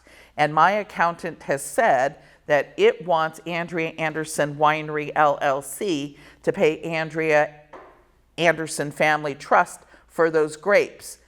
I'm buying grapes, even though it's Andrea here and Andrea there, and I'm kind of one of the same. I'm really not. So you need a license if you're buying grapes. And, so you got to look at your accountant. What do they tell you? That you have to pay the vineyard company yourself because your LLC is the winery. Then you need a license to purchase grapes. I would have grilled you on this in the beginning, but sometimes things change, and all of a sudden you're buying grapes from the neighbor guy down the road too. So that certainly is buying grapes, but even though it's the same, you think it's one of the same because it's a trust and your LLC or corporation, the California Department of Food and Ag doesn't see it that way, and you need a license. It's not that bad. It's like $210 depending on how much grapes you're purchasing. And they will, and they did come out to some wineries and say, hey, looks like you got grapes here. And they'll see if you have a license. And if you don't, they'll say, well, when did you start buying grapes? And they'll expect you to cough up money and penalties and fees from the last 3 years if you've been buying grapes. What was I thinking? What if you're selling grapes? You have to do anything? No, for selling grapes. Oh, I know what I was thinking. Sorry, hold on a second. If you're leasing the vineyard instead, then that's not buying grapes because you're paying a lease payment. So you're leasing a vineyard, you're paying them $10,000 a month, whether one grape comes off of that or 1,000 tons of grapes comes off of that. So now you're not purchasing grapes because you're leasing land. That would not require the food and ag license if that was the only scenario you're under. So if you're trying to avoid maybe a couple $100 license with food and ag, have your entity enter into a lease with the trust if that makes your accountant happy. Yes. Sorry. Sorry. Is it the annual payment? It is an annual payment. Yes. I believe where you sent me and I paid. I think I remember you renewing. Yes. But I was like, my name, but the winery is a LLC. No. But in addition to a license for the entity, you have to nominate an agent. And the agent is the person who the grape grower believes they're making all the contact with. The person who is promising how much they're going to pay per ton, how many tons are they going to take from you, the grower. This license is actually set up to protect the grape growers, not you guys. So if you don't pay the grape grower, he can come call Food and Ag and they'll start to do an investigation. Or if when the grapes are delivered and it was supposed to be 26 bricks and all of a sudden it's 23 bricks and there becomes a discussion about, well, I'm not going to pay $10,000 per ton for 23% bricks. And so the Food and Ag folks come in more to benefit the grower, to protect the grower, because you're the big bad winery. I have AP, right? Just Right. never ends, it's deep. So he buys grapes for me, let's say Malbec, 1.5 ton. The only thing I see in my invoice that I regularly pay to that crush facility. So who is the buyer of the grapes? So how I always ask that question, I know I do this over and over to you guys. I can't answer your question unless I ask you a question. So do you ever write a check to a grape grower? In that case, no. No, So I guess the only thing, and I will quiz you again, does the host winery that offers you the alternating proprietor, do they own any grapes that you happen to be getting from them?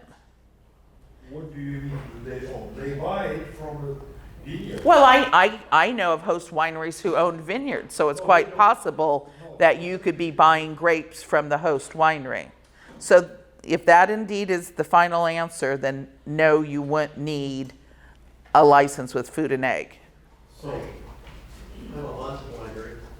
I'm not buying grapes from the vineyard that we have. I'm buying grapes from another vineyard.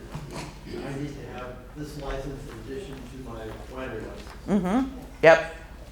How we doing on time? Yeah.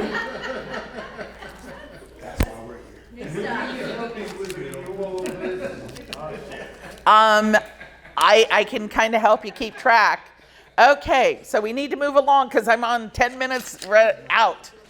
Okay, we talked about CRV earlier on when we were talking about labels, so I'm going to say we covered that. And so that takes us through page 107. 108 reminds you that the Tax and Trade Bureau does not require a new label approval when you add the recycling. Common amendments, we've talked about some of this. Changing, extending your premises, both a California and a TTB issue. So if all of a sudden you build another barn on the property and you're going to put full barrels of wine in there, we have to change your description. I'm trying to not look at you guys right now. We have to change the paperwork with the feds and state. Officers, directors, change of members. All right. Changing your entity to a trust. Okay, my favorite conversation, Dun & Bradstreet. So, I didn't keep track of how many licenses and whatnot, but yet there's one more license. So, because of 9/11 and all of that nightmare that happened, FDA, federal FDA, sees you guys as food manufacturers.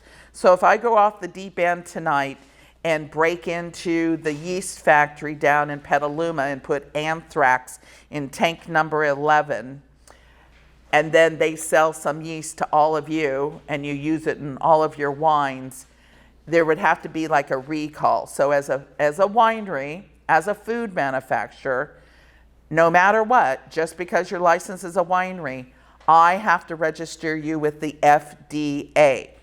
Some of you I've done, some of you I haven't done yet, but I can't do it until you're registered with Dun & Bradstreet.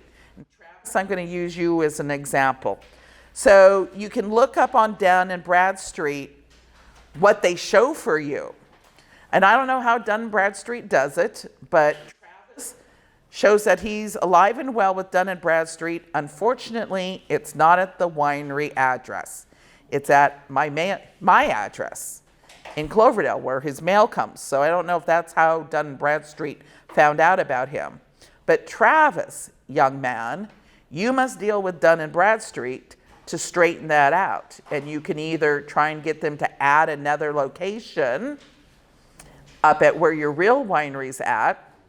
But the problem with that is FDA is keeping track of these addresses. So if anybody is an alternating proprietor at an existing winery address, you guys are really screwed, blued, and tattooed, because your address has to be distinct from the host winery address.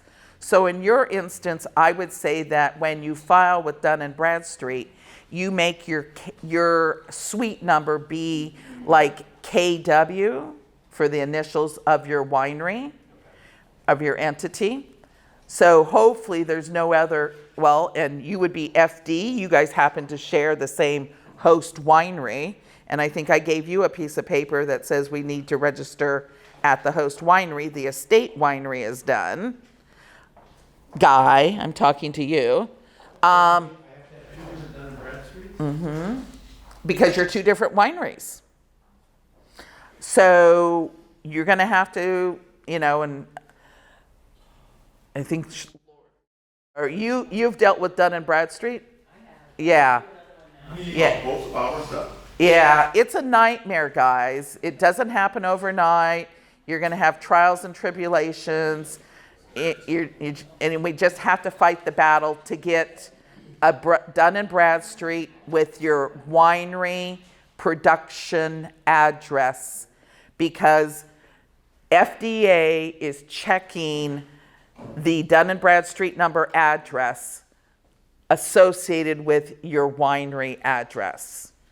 And so I can't do it for you. I wish I could, but you're going to have to fight that battle. Once you get the Dun & Bradstreet number, then I can file with FDA to do the final situation. And you guys will be the same, some special suite. Yeah. Well, then Production facilities. Both are production, so that's why you need 2 FDA registrations. And in order to get 2 FDA registrations, you have to have 2 Dun & Bradstreet registrations. Yeah, no fun, no games. So and the handout dated 2016 is the history of this FDA.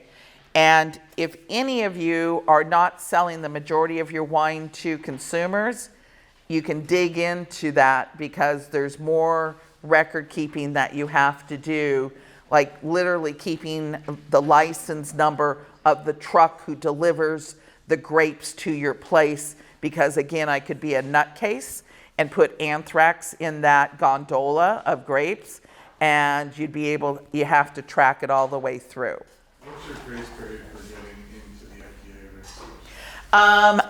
So far, the only checks and balances that I've dealt with is during a TTB audit.